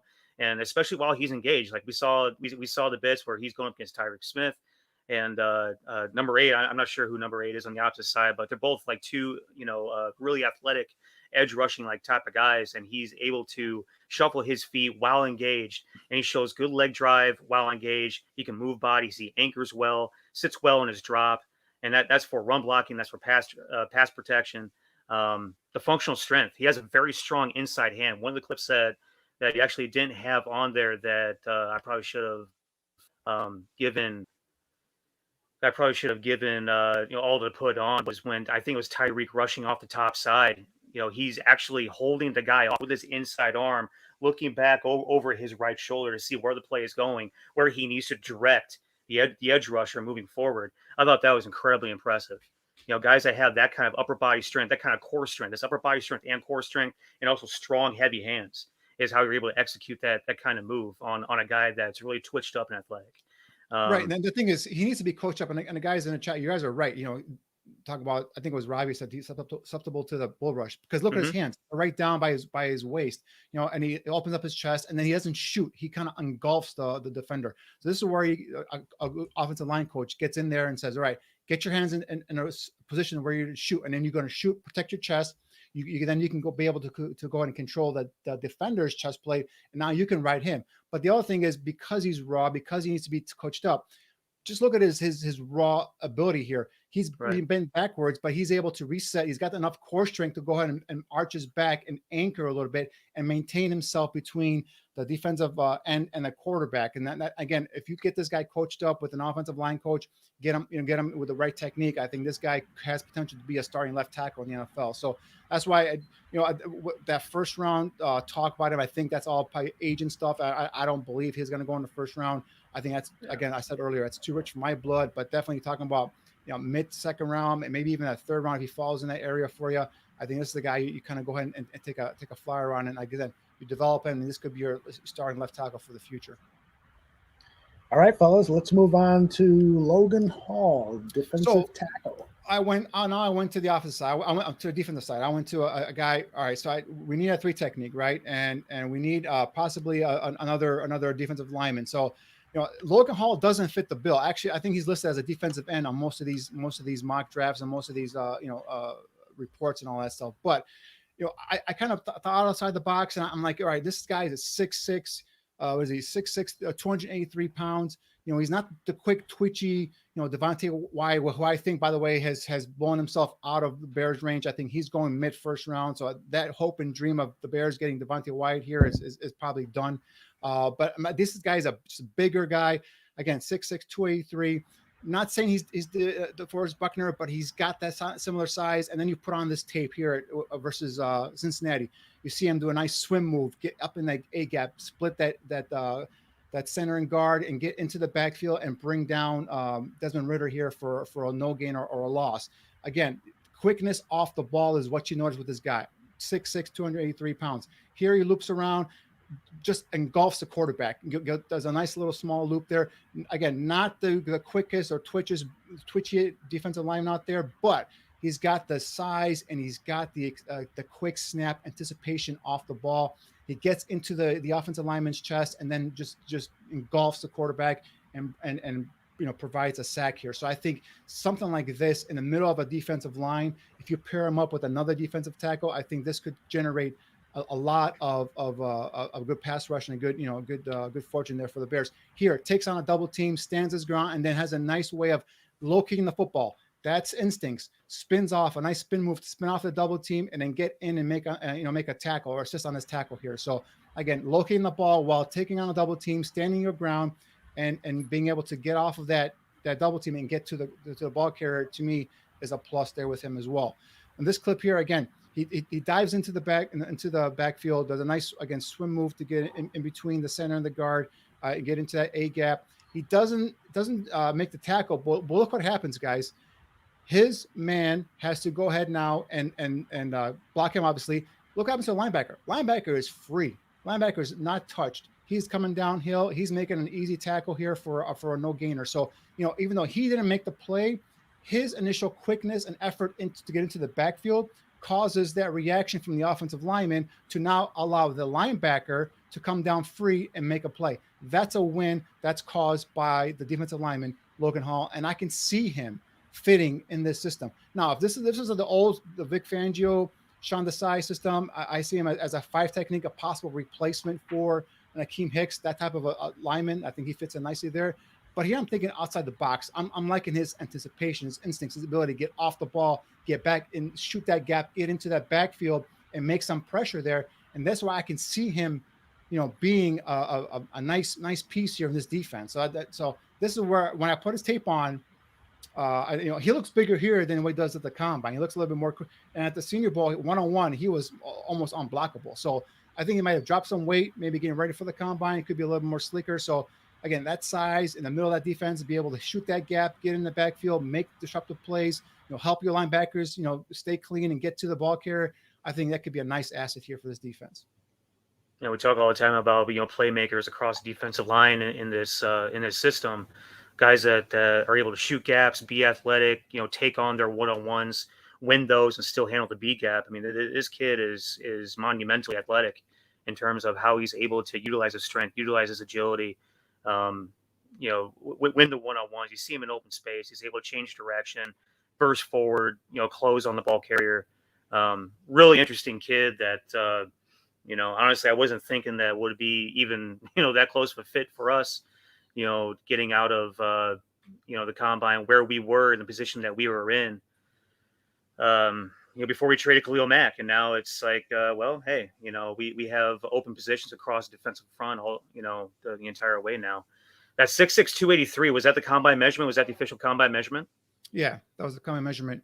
He looked heavier here, and when I watched his tape playing for Houston, so he might have been closer to 300. I'm not sure, but he looked quicker, man. He looked quicker at the Senior Bowl. He looked real quick at the combine. I have his numbers here in terms of what he tested. And the one thing I look for on these defensive linemen, offensive lineman guys is I know the 4.88 40 he ran, which was good for him for a guy 6'6", but he had a 1.68 10-yard split, guys. That is phenomenal. To give you a common idea, Aaron Donald ran a 1.63 10-yard split. So this guy is not Aaron Donald quick, but he's in that ballpark, right? For a guy 6'6", 283 pounds. So that's why when I see this athletic ability, when I go ahead and I put on his tape, I could envision him playing a role, being able to shoot that gap, shoot that gap and get up there and make a play. Again, you're right, Neil. He doesn't fit ideally what you think about when you think about this defensive front and the kind of defensive lineman they want. But that 10-yard split is elite, and you want guys that are quick off the ball and after snap. And you put on his tape and you see this guy is just quick as a cat off the snap. Again, locating the football, taking on a double team, things like that help you win. That show that play earlier, getting into the backfield and not really making the play, but affecting the play, allowing your linebacker to come clean and make a tackle. Those are things that in this defense will help others get better, and I think overall will make the unit a very good unit. Yeah, Logan Hall, Senior Bowl measurements: 6'0", 278, 9.5 hands. They measure his left hand. Not sure what's going on with his right hand. He might have a deformity on his right hand, but his left hand was almost 33 and a half and 80 and a quarter wingspan. So, I mean, just a big old athletic dude, man. You love the way this kid can move, his burst, his twitch. And then one thing I do like about him being that big is, how do offenses now usually beat these big pass rushing teams? Quick throws, right? Get the ball out real quick. Well, if you got a 6'6", put his hands up. If you don't get to the quarterback, put your hands up. You have to make that quarterback find that throwing lane, throwing window. You might bat a ball, tip ball, create a turnover, and there you go. So there are different ways that this guy can help a defense. Again, it's not the ideal fit, right? Not the ideal fit, but just his numbers and his measurables and his tape. You kind of think, this guy could make an impact on if you put him in the right spot in his defense. Where do you think that he'll go? It's a question that I'm hearing in the chat. I think right now he's third round in my book. So late day 2. I agree. All right. Well, hopefully we'll have more third rounders to to contemplate if he's still around. All right, let's move on to who is next on our list. Travis Jones. Yeah, Travis Jones. This is a guy that from UConn. This guy was the show stealer, the monster at the Senior Bowl. This guy was dominating everybody one-on-one. Goes to the combine. Runs out. What's his time? 4.92 40, 20.5 vertical. Broad jumps almost over 9 feet. Again, 1.76 10-yard split. Not a guy as quick off the ball as a Logan Hall or some of the other guys we're talking about. But again, just a guy who's just physical and athletic. Here walks the center back into his quarterback and then goes and just drops him and gets a sack. This is what he was doing at the Senior Bowl, guys. He was walking guys right back into the guy that was pretending to play quarterback.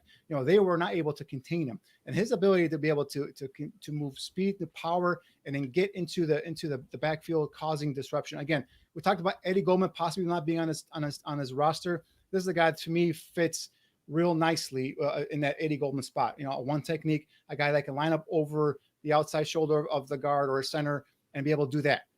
Club rip.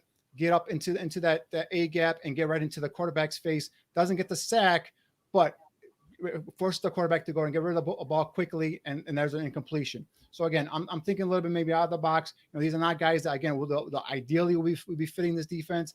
But when you see guys that are this big and this athletic, here takes on a blocker, tosses him like he's nobody, just tosses him to the ground, and then goes ahead and makes a tackle for a loss here on the running back.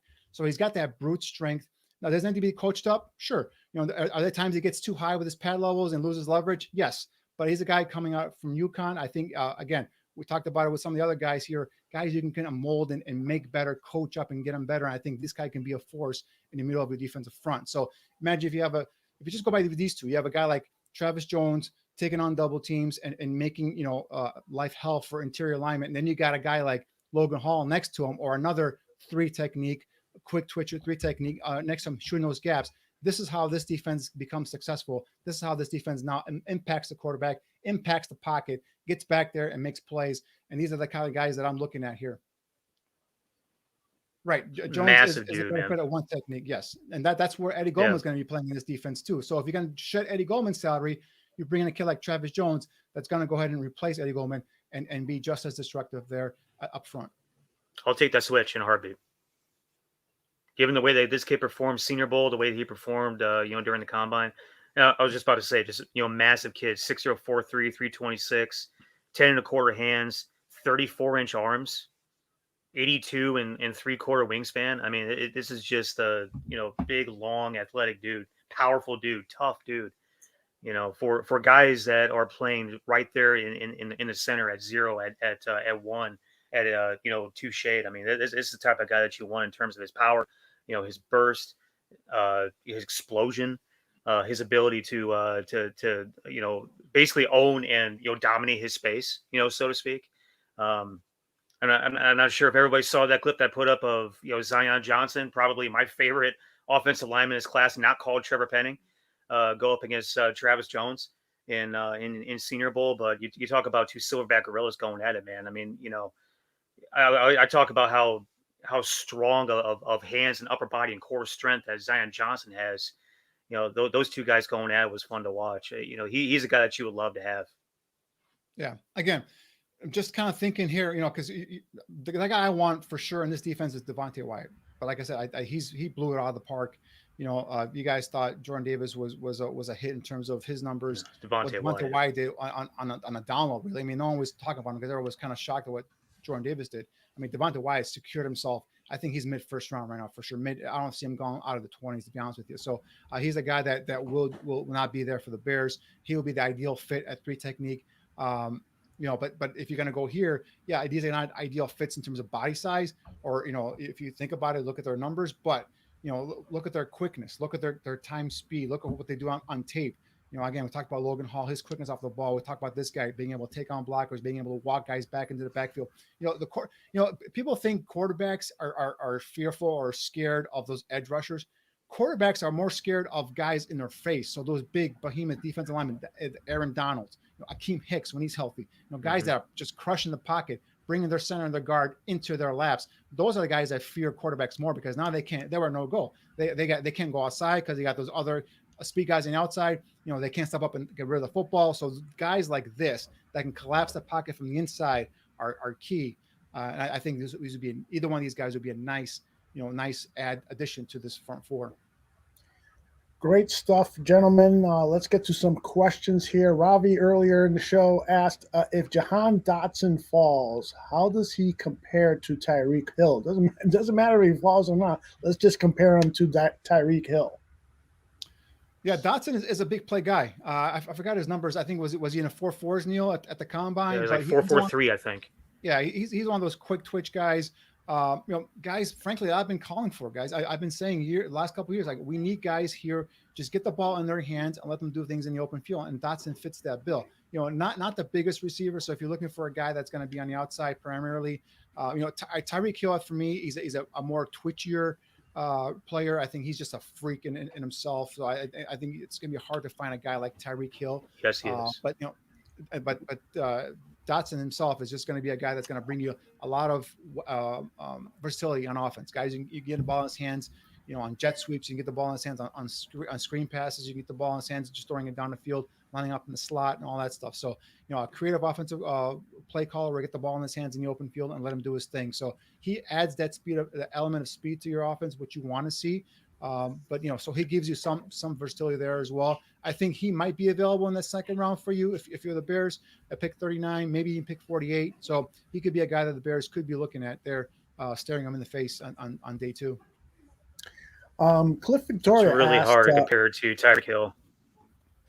Yeah, it is. People like to compare guys to Tyreek Hill really and hard. PB Gronk, and these guys are rare breeds, man. It's hard to find guys that are going to be similar to these guys. Like the thing that Tyreek Hill does, what is he now, 7 years in the league? They did as a rookie. It's amazing. I mean, the twitch. I mean, that guy's got his quick twitch fibers are just incomparable. You can't find guys like that with that type of speed, just a burst to be able to run away from anybody and everywhere. So, yeah. You're talking about junior Olympian. What's that? Is it you're talking about a junior Olympian? He was a junior Olympic sprinter. He ran a 10-1. Right. So I mean, that's why it's really hard to compare with Tyreek Hill. Like I remember watching Tyreek Hill in high school, and he was fast, but he wasn't a football player yet. And then he disappeared because he couldn't qualify. Ended up at Garden City Community College, and I was actually watching Garden City Community College for the quarterback that went to Auburn, Nick. It doesn't matter. What? Bo Nix?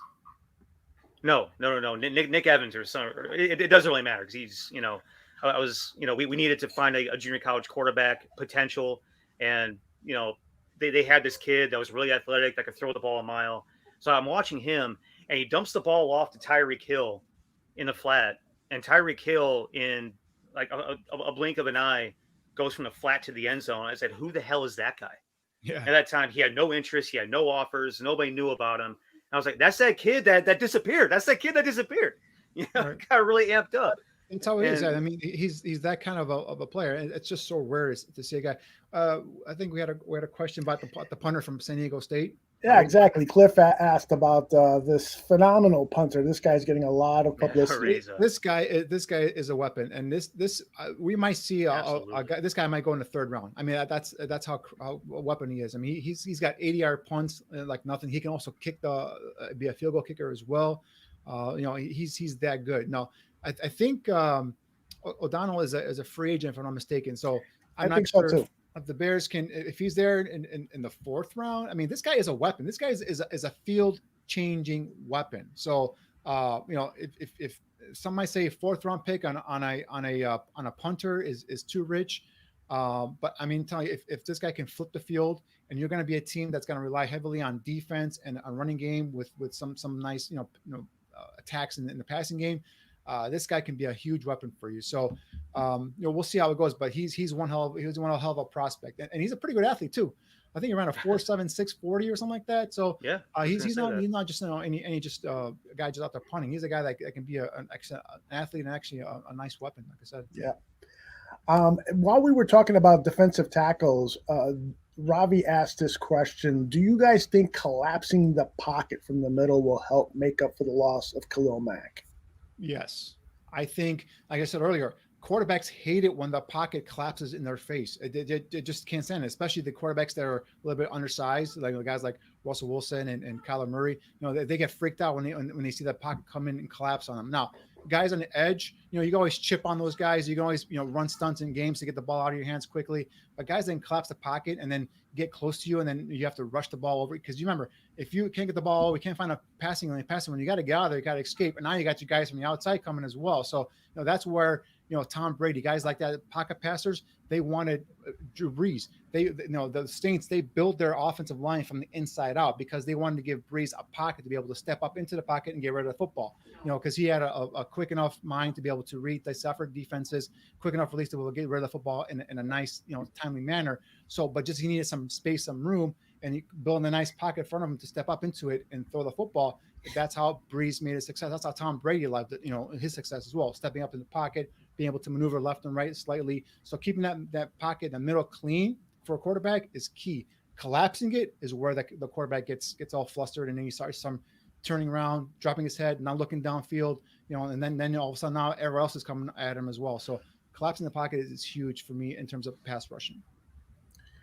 All right, we got another question here. Oops, I lost my place. There it is. Ravi asked earlier, Bears can replace David Montgomery this draft as well. They're talented halfbacks this year toward the end and middle of the draft. Paying a running back isn't happening, especially on this bad Bears team. Yeah, and Montgomery is under contract this season, but there's been a lot of talk about whether his contract should be extended. He could be potentially asking $8 to $10 million a year, and in today's NFL, that seems to be a luxury. What do you guys think? If you're asking me, I love David Montgomery. Although for firsthand, I think this guy's a bell cow running back. But I have a limit in terms of what I'm going to pay my running backs, especially on a second contract. Look at these big second contracts for these running backs. Look at Ezekiel Elliott. The Cowboys are regretting that right now. Guys like even Saquon Barkley. I think those are being regretted right now as well. So, if Montgomery is and the Bears think they're not going to come to an agreement. I think this is his last year, his fourth year on his rookie deal. So, if he's going to be a holdout or malcontent, you might have to go ahead and trade him. And at this point, what can you get from Montgomery? Maybe a third round pick. I'm not even sure if you can get that third round pick or not. But in terms of replacing him, there is some depth in the later rounds of this draft at running back. But you have a guy right now, Khalil Herbert, who showed last year that he could be a guy that could carry the load here, be a threat in the passing game, and also be a guy that can be a dominant runner. So, if that's the case, if they're going to move on from Montgomery, I wouldn't advise it. I just let him go and play out his contract and then just see what the market brings. If it's too rich for your blood. Again, we talked about the salary cap going up. We talked with the TV money. We talked about them clearing some space here. So maybe they, if it's a reasonable ask by Montgomery, they come to a term here. But I wouldn't. It's very hard for me to give running backs their second contract. I'm just sorry. I love the guy, but the position is what it is. It's probably the easiest position to replace in the NFL, in my opinion. So you can get guys as undrafted free agents come in and make impacts here. So the more important thing is getting that offensive line, getting that quarterback, and getting those skill position players on the outside. What do you think, Neil? Yeah, I love Montgomery too. I don't know how many times I said that on the show previously that they need to keep feeding him the ball, because you look at any time that we had success on offense, man, it was when they were feeding David Montgomery. The kids are our best player on offense, and the past couple seasons they would not give him the ball. In terms of things that drove me absolutely mad, that's probably number one on my list. with what the Bears have done the past few years. But again, is he special? Probably not. Is he really, really good? Absolutely. The Bears have shown a propensity over the course of my lifetime to not pay or appreciate their tailbacks, and so I'm not expecting anything to change on that route. But we got a new guy, running the show here, and he's already made a big dick move, today. Let's see what happens, a year down the road. I want to see David Montgomery have an awesome year, prove that he's worth the money that he could get paid, because I think he's worth the money that he could get paid. I think he's a damn good player. I think he's got great hands. I think he's got great vision. I think he's got great, body control, and anticipation and patience. And he's, as we've seen, worked on developing that speed from offseason to offseason. He came in as a marginally, fast tailback, worked his way into being actually really good in the open field, borderline breakaway speed guy. He's added another element to his game that we didn't expect to get. So I want to see what he comes in with the season with, see how he performs, see how he meshes and molds into the new offense. I'll just take it from there. I'm not making any moves. I'm not forcing any moves, forcing the hand, so to speak, on David Montgomery until we know what we have in the current, offensive setup that we have. I agree with everything that you guys have said, and I'd like to add that the one thing about David Montgomery that really appeals to me, besides his playing ability, is that he is a leader. This guy is one of the best team leaders currently on the team, and he seems to be getting better and better at it. We saw last year how he talked about how he would never relent and that he will not allow his teammates to relent. And that's the type of guy you want in your clubhouse. Ryan Poles has talked about that. Matt Eberflus has talked about that. Guys that really love football, that think about football all the time. And Montgomery is that kind of guy. He was that guy at Iowa. We all remember the stories when he was drafted, that he would at night be working out all by himself. And then as the weeks went on, the coach shared with us, Iowa coach shared with us that there were 3 or 4 more players working out at 10 p.m. at the gym. And then another week or two, there were 10, 15 players working out at the gym. And it was all because of David Montgomery leading those guys into those workouts. And that's the similar type of leadership he has brought to Chicago. And it's getting better and better every year as he becomes more comfortable talking to the other players, talking to the media and so forth. I really love him for that. And because of that, I would seriously consider paying him a little bit more than you would like to pay for a running back, because that's an invaluable trait to have. Well, taking it off of that, one of the things that Poles said in his press conference leading into the combine, a few days back was, when he's talking about, essentially setting the tone in terms of the culture, the leadership. He wants to bring in the right types of guys, like on the front end. He wants to load the locker room with the right types of guys immediately to set the tone for the locker room. This is the way it's supposed to be. This is the way it's going to be. This is the way it's going to progress forward, and not having this sort of like awkward, transition period where you have some hang-ons, and there are some good leadership guys, and the locker room becomes segmented and fragmented. He wants to make sure he's got the right guys, and the right guys go with the leaders. That was one of the things that I really loved about Poles's combine presser last week, was like he has the vision, he has the plan, he knows how he wants to structure it. It's just a matter of getting those guys in place essentially. And what he's going to do through this pre-draft process is find out which guys are the leadership potential guys, which guys are the right locker room guys. They have their head, screwed on the right way, good character, all those types of things. And if there's one thing that I know all those scouts that have been in that room since, the previous, Ryan Pace, Matt Nagy, era, is that those guys did a really good job of asking the right questions, finding the right individuals, loading the board with the right types of human beings to put into that locker room. And it's just a matter of, the head guy making the moves to get those guys there.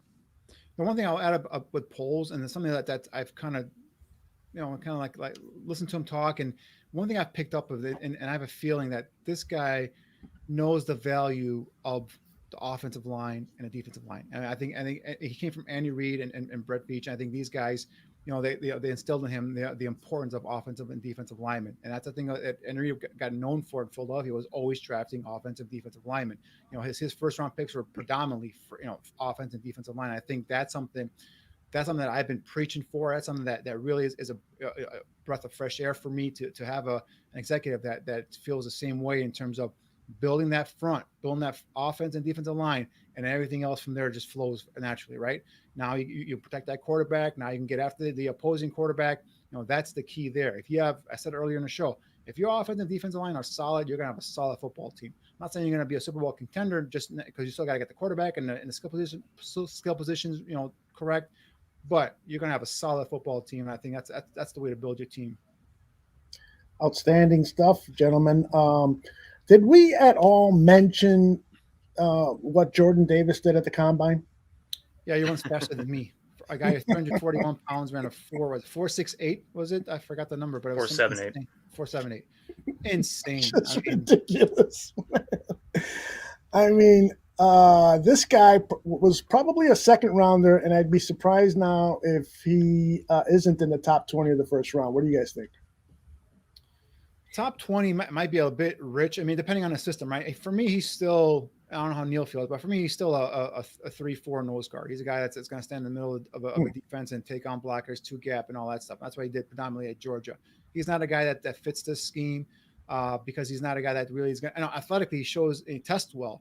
But I just, watching this tape, he's not a guy that I think would be beneficial for him to be able to just ask to shoot up gaps and just, try and be offensive lineman one-on-one. So, I know I could be wrong there, but I think his future is going to be as a nose guard and a 3-4, taking up blocks, two gapping and being able to just, take up space there in the middle of the line. Agreed. Oh, we talked about it. What's that? Just go ahead. Please go ahead. Oh, no. I was just going to say that I agree. And, we touched on the Georgia guys on the front end talking about Devontae Wyatt and Jordan Davis. Devontae Wyatt is more a fit for us because of his, explosive tendencies and his quick twitch and everything else like that. Like, Jordan Davis did some special things in terms of testing, in the combine. But when you watch the guy move in open space, he's not as fluid as you would think he would be with the special numbers that he went ahead and put up. Right. He's definitely that interior guy that is a space eater inside. He does have some really interesting, unique athletic traits, but he's not a quick twitch athlete. He's not a backfield disruptor. He's a guy that will make some plays, albeit, but he's going to be a strong force in the middle. Devontae Wyatt was you see what he's doing right here. Like, he does have some ankle stiffness. He doesn't quite have some hip explosion. He runs a little bit like he's laboring when he's actually moving and doing football stuff. If that makes sense, right? It takes a little bit of time for him to change direction. He labors a little bit, right? Now for 341 pounds, like, you would say to yourself, yeah, well, that's actually pretty damn good, right? Mm-hmm. Yeah, it is. But in terms of special, he does some special things in terms of testing. But I wouldn't say he's a special, athlete, a special player. Devontae Wyatt is way more of a it definitely catches the apple of everyone's eye more than Jordan Davis. The one Georgia player that I think really kind of catapulted himself into top 10 is Trayvon Walker. I think he is now. I mean, he tested well. I think everyone's going to knock him for his numbers, but you got to remember how they played him there at Georgia. They're predominantly a three-man front. They had him, playing shading inside and two gapping at times, and then rushing at other times and rotating with other players. So I think Trayvon Walker who came into this process as possibly a late first-round pick. I think he's squarely into that top 10, top 15 area now after what he did at the combine. Honestly, guys, just give me the whole damn Georgia defense. Just give me every single one of them. Can we do that? that? Give me the punter. Give me Lewis Sign. Give me Lewis Sign at safety. Oh, I want Lewis Sign in a heartbeat. Give him to me at pick 39. I will take him at pick 39. I'll take Quay Walker at linebacker. I'll take Quay Walker. Yeah, we'll do that. All right, I feel faster just watching those guys, man. Really? Cheat codes. They have cheat codes. Oh man. I can think of no better way to end this show by posing this question that Laz actually posed in the chat. Where will Mitch Trubisky land? Okay. He's going to vote the coach. I had to get off of Twitter last week because the Mitch Trubisky love was just making me nauseous, and some of it was just. Did you block Uncle Mike? Did you block Uncle Mike? He's supposed to. It made no sense. I mean, guys. So a year of Trubisky sitting behind Josh Allen and hiding out in Buffalo. All of a sudden, we forget the quarterback he was. Everyone's going to blame Matt Nagy. Again, Matt Nagy did the kid no favors, right? We agree. And I gave him that. But it wasn't Matt Nagy overthrowing or wide open receivers downfield, Matt Nagy underthrowing receivers downfield, Matt Nagy not being able to read defensive coverages in the pocket. Mitch Trubisky, the fact that he's the highly coveted quarterback just, again, screams to why Neil and I were begging the Bears to go last year and get one of those 5 quarterbacks. And that way you're not in this position now. The Commanders gave up 2 third-round picks for Carson Wentz, who basically wet the bed and killed the Colts' playoff chances. That's how desperate they are, because it was going to be either Taylor Heineke or Trubisky or Wentz, and they figured, let's go with Carson Wentz. It's just unbelievable. To answer the question, I think there's a chance he might go to the Giants, and then because Brian Dable is there, have a chance to compete with Daniel Jones. I expect Daniel Jones to win that competition, but we'll see. Now, Chris Ballard, too smart of a GM to bring him in and rely on Mitchell Trubisky to be a starting quarterback when you have a team that's playoff ready and ready to go. So, there's been rumblings about a Kirk Cousins trade from Minnesota to the Colts. So we'll see if that ever takes shape. But I obviously Chris Ballard, I have respect for him. I think he's a really damn good GM. I think he's got a plan. I just don't think that plan entails Mitchell Trubisky. I'll be shocked. You could have had him last year, right? Last year, everybody could. All 32 teams could have him last year. 31 teams. 31 teams could have him last year. Sorry. We could have even still kept him as a backup. I would have kept him as a backup at least. It's insane how people all of a sudden think it's like Mike Glennon all over again. Mike Glennon. He's a guy that can come in. He could be a starting quarterback, and we saw Mike Glennon as a starting quarterback, and that was horrible. It's just unbelievable. These guys go as backups, and people think that they're starters, and they're just not. But he's gonna get signed. He'll probably be brought in to compete. Like I said, the Giants could be an opportunity there for him. We'll see what happens. But Neil, I don't know. Are you as tired of the Trubisky love as I am? I can't. Yeah, it's becoming way overplayed. Some of the graphics that have come out. Oh, he's the only quarterback in the modern era that has passed for these many yards and thrown these little interceptions and has a quarterback rating of this and has shot a deer and did all of it underneath the full moon on a Tuesday in February. I don't care. He didn't get it done while he was here. Is the entire issue. He did some nice stuff, but he wasn't all the overthrows and the underthrows, and he should have run when he didn't, and when he didn't run he should have, and it just and maybe it was just a complete cluster F upstairs because of the disconnect between Nagy and Laser and who's calling plays and how he was developed and how he was game prep and everything else. Let's be honest, the entire thing for the past 4 years was a complete cluster F.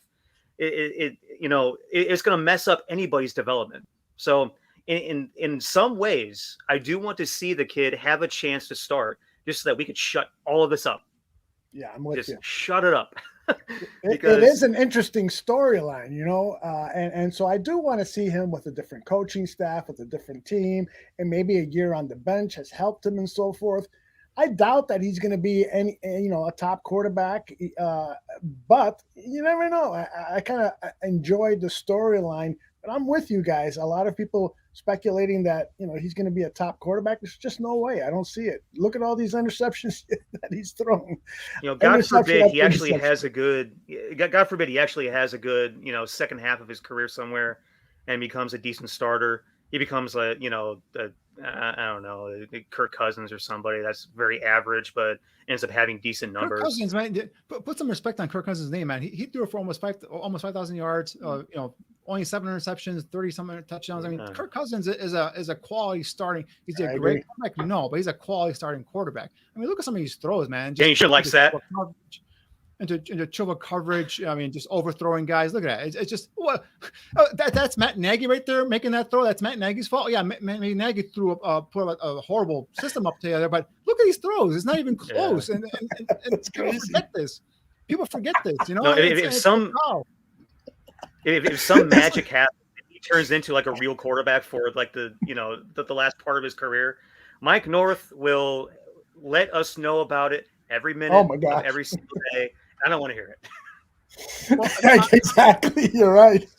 I'm telling you right now, I will bet anything anybody wants to bet that this guy is not going to be. I mean, is like I said, great kid, right? And I feel like he was done wrong by Matt Nagy. He wasn't helped by Matt Nagy. But absolutely, these are his throws. These are his reads. These are his. It's not Matt Nagy's arm out there. Pocket. This is not his problem. This is not Matt Nagy's problem that he can make these plays in the NFL. I just don't see it. And the teams that are just again, I think this might be more media hype and blow up than anything. But for him to, I'd be shocked if some team says, right, you know what, you're going to come in here and you're going to be our starting quarterback. I'll be flat out shocked to see that. Will he come in and brought in like a team like a Giants and maybe compete? That could be a possibility. See if you can earn a job, but I don't see him winning being a starting quarterback. Oh God! All the talking heads think he's going to beat out Daniel Jones.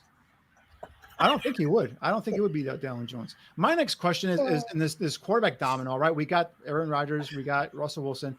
My next question is, where's Deshaun Watson going to go? I know they jail. Well, we'll see. The grand jury I think here's his case tomorrow. Friday is when tomorrow. I think. Yeah. So if there's any closure there, I think Watson's the next one to go. And I think teams like the Colts, Steelers, I've heard, some of these teams that are quarterback needy, quarterback hungry, they could be making a play for Deshaun Watson. So we'll see what happens there. But yeah, I mean, that's my next domino is where's Watson going to play next year? Oh my goodness. I put up that highlight reel of interceptions when Mike and I were doing a show together. And I could tell he was getting pissed off. He goes, "Oh, now put the highlights in, put the touchdown passes." And I go, "I can't find them, Mike. Where are they?" It's lost in between all this other garbage. I can't quite find them. Oh, but and the funny thing about Mike, and we probably shouldn't be talking about him behind his back, but when Trubisky was drafted, he didn't want him. I want Deshaun Watson. This is another stupid Bears. But it was when Trubisky showed up in that Ditka uniform that all of a sudden, because Mike loves Ditka so much, all of a sudden he started to change his tune. This kid gets it. He's a leader and so forth. And then as the weeks went on, he just fell more and more in love with them. So I wish Mitch well. Like you guys have said, he's a great guy. He deserves good things, but I just don't see it. I just do not see it, man. All right, guys, another great show. It's funny. It's just hilarious. I lost my freaking mind last week when I saw all the mixed love. I don't have my schedule in front of me. It was nonstop too. Are we back next week? Do you know? Yeah, it's gonna be the day after the actual official league year starts. So it's the 17th. So obviously the legal tampering. I love these professional leagues now. They have legal tampering windows. Legal tampering. Yeah, most of these deals are already done, but at the combine, a lot of these trades and free agent signings have already been done. So, that's the thing. I want to see what the Bears do in terms of free agency. Are they going to go out there and make a splash? I doubt they make a splash. Day one, day two. But who are they going to target? Are they going to target an offensive lineman? Are they going to go with a guy like I've been talking about? Dwayne Brown. Eric Fisher, a guy, the Colts who are not going to bring him back. So that tells me that Eric Fisher's got a deal out there with someone with a team. Obviously Poles was there with the Chiefs when they drafted Eric Fisher. So is there a connection there with Poles and Fisher? So You know, are they going to go out there and secure that veteran left tackle right away? Are they going to dabble in free agency in terms of the receivers? Guys, we did a whole show almost 2 hours on. We haven't mentioned the cornerback position, a dire need at both nickel and at outside corner. So, you know, that's an area that the Bears are going to have to address as well. Do they address that in free agency? Now, J.C. Jackson was going to be the top corner as a guy that I would not pay big money to, because you're not a top corner away from being a Super Bowl championship team. So I wouldn't go there. But we got to see the market. What does a Stephon Gilmore make? What does a guy like Carlton Davis make? You know, do they fit your scheme? Are you going to be able to bring in a veteran like a Casey Hayward on a 1-year deal? And could he be a guy that could be a stopgap while you draft a guy in the second, maybe third round, and have him develop behind a veteran like that? You know, so I'm curious to see, you know, by next week, we should have some inkling in terms of what the Bears are going to do, in terms of what they're going to attack in free agency and what they're going to attack via the draft. So that's what I'm anticipating. I'm going to be very eager to see what happens. By the way, go ahead, Neil, you had a thought? Oh, well, I mean, to be honest, I'm interested in seeing how Thomas Graham and Kendall Vildor fit in. But, I mean, Thomas Graham was a guy that I was very high on last year. And a lot of teams were really high on coming out of his 2019 season. But, you know, he sat out 2020 and kind of got lost in that out of sight, out of mind, you know, sort of thing, and fell down draft boards that way. But he had a really impressive Senior Bowl, and he came on the last, you know, couple, like 2 or 3 games this season, made a bunch of plays. I really think it's just beginning for Thomas Graham. I want to see him actually have a spot, or have a shot to have a spot at that number 2 cornerback, position. And that's why I don't think corner is as high on the board as, you know, some of these other positions. I think strong safety is a hell of a lot higher on the board than corner. I like Graham too, and I think he's a guy that wasn't given a fair shot last year. Remember, he was coming off that year at Oregon. He didn't play. Squad. And then he was on practice squad, and he came up and he made some plays. Put the nail in the coffin for Nagy. It was keeping him on practice squad the entire damn year when we don't have any functioning bodies out there.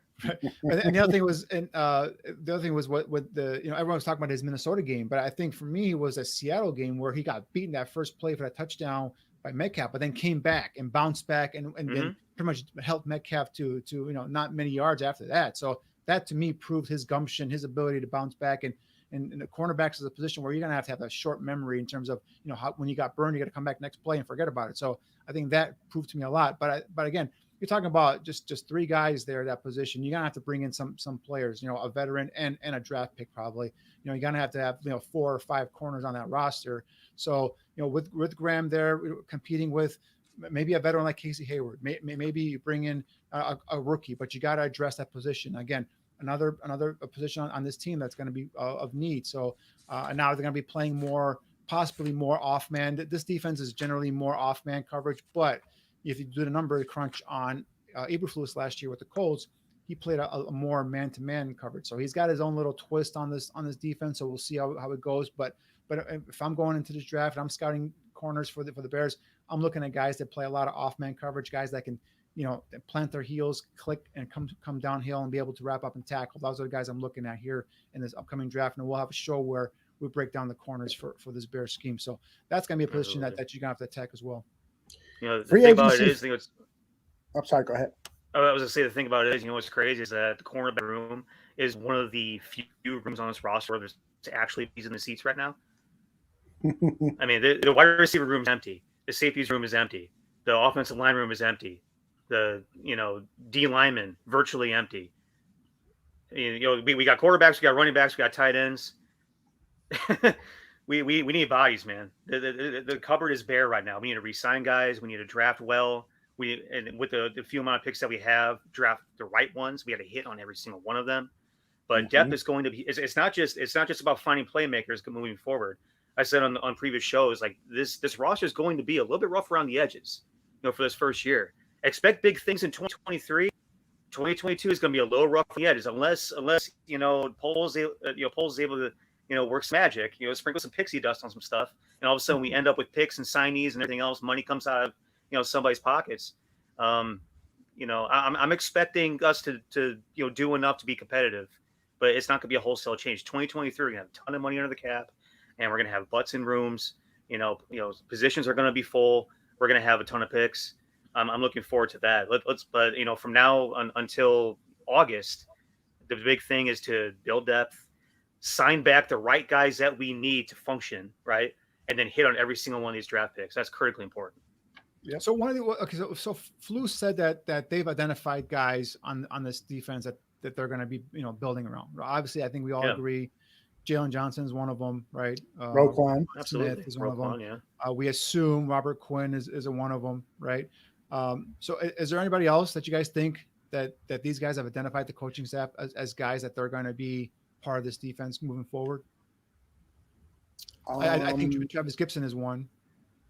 Yeah, right. Yeah. Travis Gibson, he actually is the type of, defensive end in a system that they're running that fits, which is why I think they were comfortable with letting go of Khalil, not only because his contract is bloated, not only because he's not been available and because he's declining and banged up, but they also have a guy that is coming off of a pleasantly surprising year, rushing the passer in terms of production. We're going, it's hard. I know everybody's kind of butthurt a little bit, right? Everybody's kind of like, oh shit, I can't believe we just got rid of our favorite player. We went through this last year with the Cubs. They got rid of Rizzo, they got rid of Baez, they got rid of Schwarber, they got rid of the whole gang. It's for the better, and the team is much better for it moving forward. And now we have an opportunity to steal 3 out of the top 79 picks. I mean, that's absolutely freaking huge. We got Gibson coming off one edge, we got Quinn coming off the other edge. I think in terms of defensive ends, I feel pretty comfortable. Yes, we need to establish depth, but in terms of guys that fit, those 2 guys definitely fit. 3 technique is the one position on the defensive line where I'm just kind of queasy about right now. If they decide to re-sign Bilal Nichols, that means they feel comfortable about his ability to play that position. And then we don't have to worry about that on day 2, right? We can go ahead and tackle the offensive line, tackle wide receiver, strong safety, linebacker, whatever we need to tackle on day 2 to make sure we have those positions taken care of. Dane Trevathan's getting old, and he's not getting any better. That's definitely a position we need to make sure we lock in. I wouldn't mind having Alec Ogletree back, re-sign that guy. He's shown to be functional in coverage, and he's actually made some plays that. What's that? One guy in free agency to keep an eye on, linebacker. That's Anthony Walker Jr. Oh, 100%. Northwestern kid. He's a guy I think they're going to bring in. He's a guy that was with Eberflus in Indianapolis, had a career year, I think 139 or something like that tackles. Not even more. And then went to Cleveland on a 1-year deal. He's a free agent. I think he's a guy that's familiar with the system, knows the coaching staff. I think he'll be bringing, and he'll be a guy that's going to be lined up in middle linebacker, and they're going to shift Roquan out to weeks at linebacker. I think that's a guy to keep an eye on. Possibly the Bears targeting and free agent Anthony Walker from the former Northwestern Wildcat. Here's a quick list of the. I'm sorry. Go ahead. Yep. I'm sorry. I'll keep cutting you off, man. It's all right. I'll say the 2. Joe Thomas and I forgot the other kid, the recent signings. That might be an indication that they're looking to let Alec Ogletree walk. I think about it. Joe Thomas is primarily a special teams guy, so he's a guy that's not going to be vying for a starting job with the Bears. I think he's going to be brought in for depth and guy who's going to be on special teams. That's what he's done with the Ravens. That's what he did with the Packers when he broke in. So I don't think Joe Thomas is going to play a role in terms of being a potential starter. But I think obviously Roquan. I think you get Anthony Walker. There's another kid that's from the Colts and number 44, and his name is Zaire Franklin. Is a guy from Temple that played some strong style linebacker for the Colts as well. He's a guy that's going to be one of those tier 2, tier 3 free agents, not a premier name, a guy you can bring in for depth and also possibly starting at strong side if you don't find a kid in the draft. So guys like that is how I see they're going to probably try and attack here in free agency. I just wanted to share with you a quick list of free agent defensive ends, defensive linemen. I noticed that they got Akeem Hicks on this. He's not a defensive end, but Dante Fowler Jr., Khalil Campbell, Jason Pierre-Paul. These are guys that are probably, Dante Fowler is only 27 years old, but there's no way they're going to pay $15 million or so for him. As we scroll down this list, Jared Hughes, Mario Addison. Emmanuel Agba is a name to keep an eye on. A guy who can play a 4-3 end. Has been productive the last couple of years. I think he had 9 sacks last season. Yeah. So that could be a guy to keep an eye on is Emmanuel Agba. I know Derek Barnett is a guy who Philly, initially created, some buzz with his pass rush ability, but he's a guy that last year I think only had 1 sack or 2 sacks last year. So, if you get him on a cheap, that could be a guy that can come off. I know you're pointing at there the kid from the Colts, Muhammad. He's a guy that had 6 sacks last year, but I think he's more of a rotational guy. So if you see him, they bring him in as a depth guy and possibly being a guy that's going to rotate in with the with Gibson and Quinn. I could see that. But if you want to bring in some impact guys, I mean those are, like the Agba and those guys like that are going to be guys that can come in and actually vie for a starting position. But I don't think they're gonna. I don't think they're gonna go defensive end in free agency. I think they're gonna attack this position in the draft because I think there's a lot of guys that fit their scheme that they liked at the combine, and I think no surprise here, right? That they made this trade after they saw all these guys at the combine. So I think they've targeted some guy maybe round 3 or something like that, where they're gonna go ahead and bring him in, and he's gonna be the future. They're a guy that's gonna be probably rotating in with Gibsons and Robert Quinns and all that stuff. So I think for agency, I think they're going to attack receiver, offensive line, maybe cornerback, maybe linebacker. I don't think they're going to bring in a defense because pass rushers, they cost money, right? Mm-hmm. So are you going to go out there and give even if it's Agba, if it's 10, 12, 15 million, I don't know. I just don't see them doing that right now. So it'll be interesting to see. Again, a week from today, we'll have a little bit more answers. So we'll see what's going on. Well, the one thing I did see today on Twitter was a little bit worrisome was the Minnesota Vikings are going to have some interest in Akeem Hicks. Mm-hmm. And Ed Donatel there is the defensive coordinator. Obviously, Donatel with the Bears here, they have that that connection, him and Hicks. So seeing Hicks come back, motivated Hicks, healthy Hicks against the Bears offensive line, that's going to be a little scary for Justin Fields, in my opinion. You see him twice a year, so we'll see what happens there. Hopefully that doesn't come to fruition, but that's Vikings are sniffing around Akeem Hicks. We are probably going to start hearing a lot of news about free agency on Sunday. I know the NFL Network is doing their coverage about free agency frenzy starting on Sunday, but so are we. And it starts with the Barfly Tailgate Show. Those guys are getting together at 9 a.m. in the morning. They'll start talking about what they have, they'll share their speculation as to what the Bears could be doing via free agency. Aaron Kearns, who's a big draft lover, he's going to be sharing some of his observations on draft picks he'd like to see the Bears make a move on. And then if anything big breaks in, we'll collect some of our barroom experts here and we'll get on and comment on it. 4 years ago, I'll never forget when Khalil Mack was traded to the Chicago Bears. We came in and we had thousands of people join us because everybody was so excited about the news. Who knows? There might be some big acquisition. Perhaps Ryan Poles could surprise us with something spectacular. And if he does, you better believe the Barroom Network will be here. Guys, any final thoughts? I'll start with you, Neil Stopchinski. Yeah, it's, a lot of fun being on with you guys. I'm hoping that everybody in the chat had a good time with the show.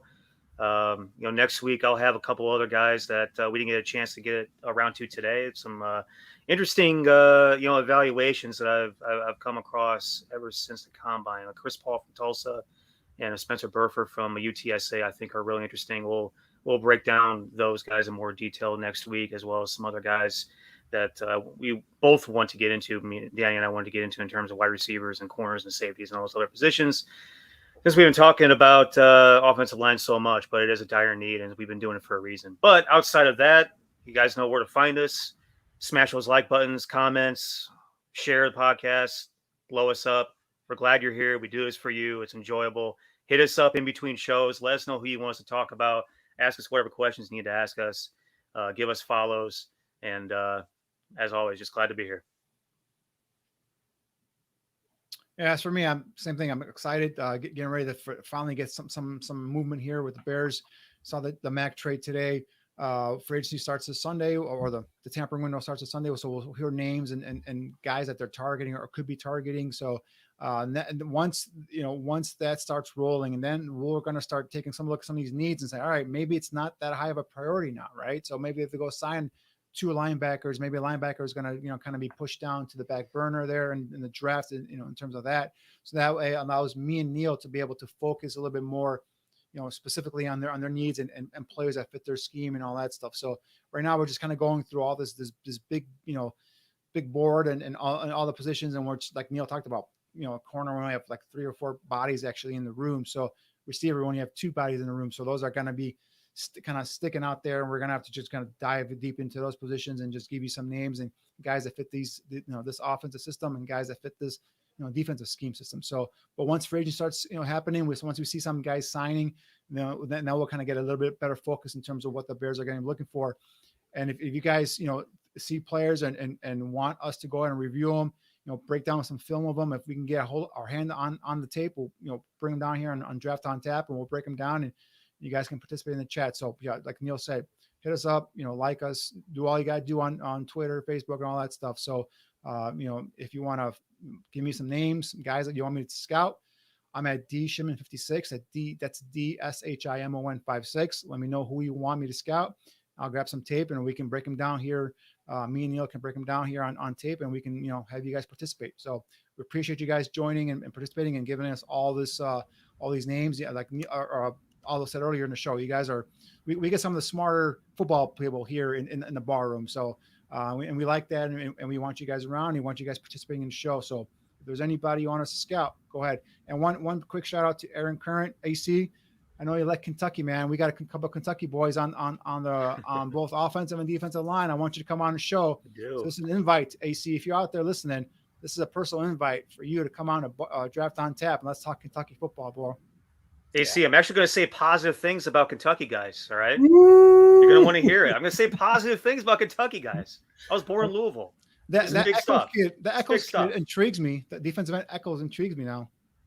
I'm gonna. Oh yeah. I'm going to his isolate pro day this was off clip. the charts. Yeah, I'm going to isolate this clip for Aaron so that he can hear what you guys have to say. That's going to be fun.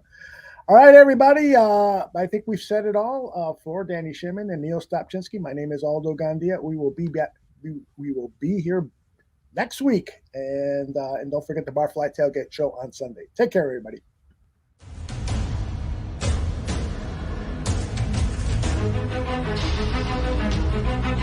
Thank you.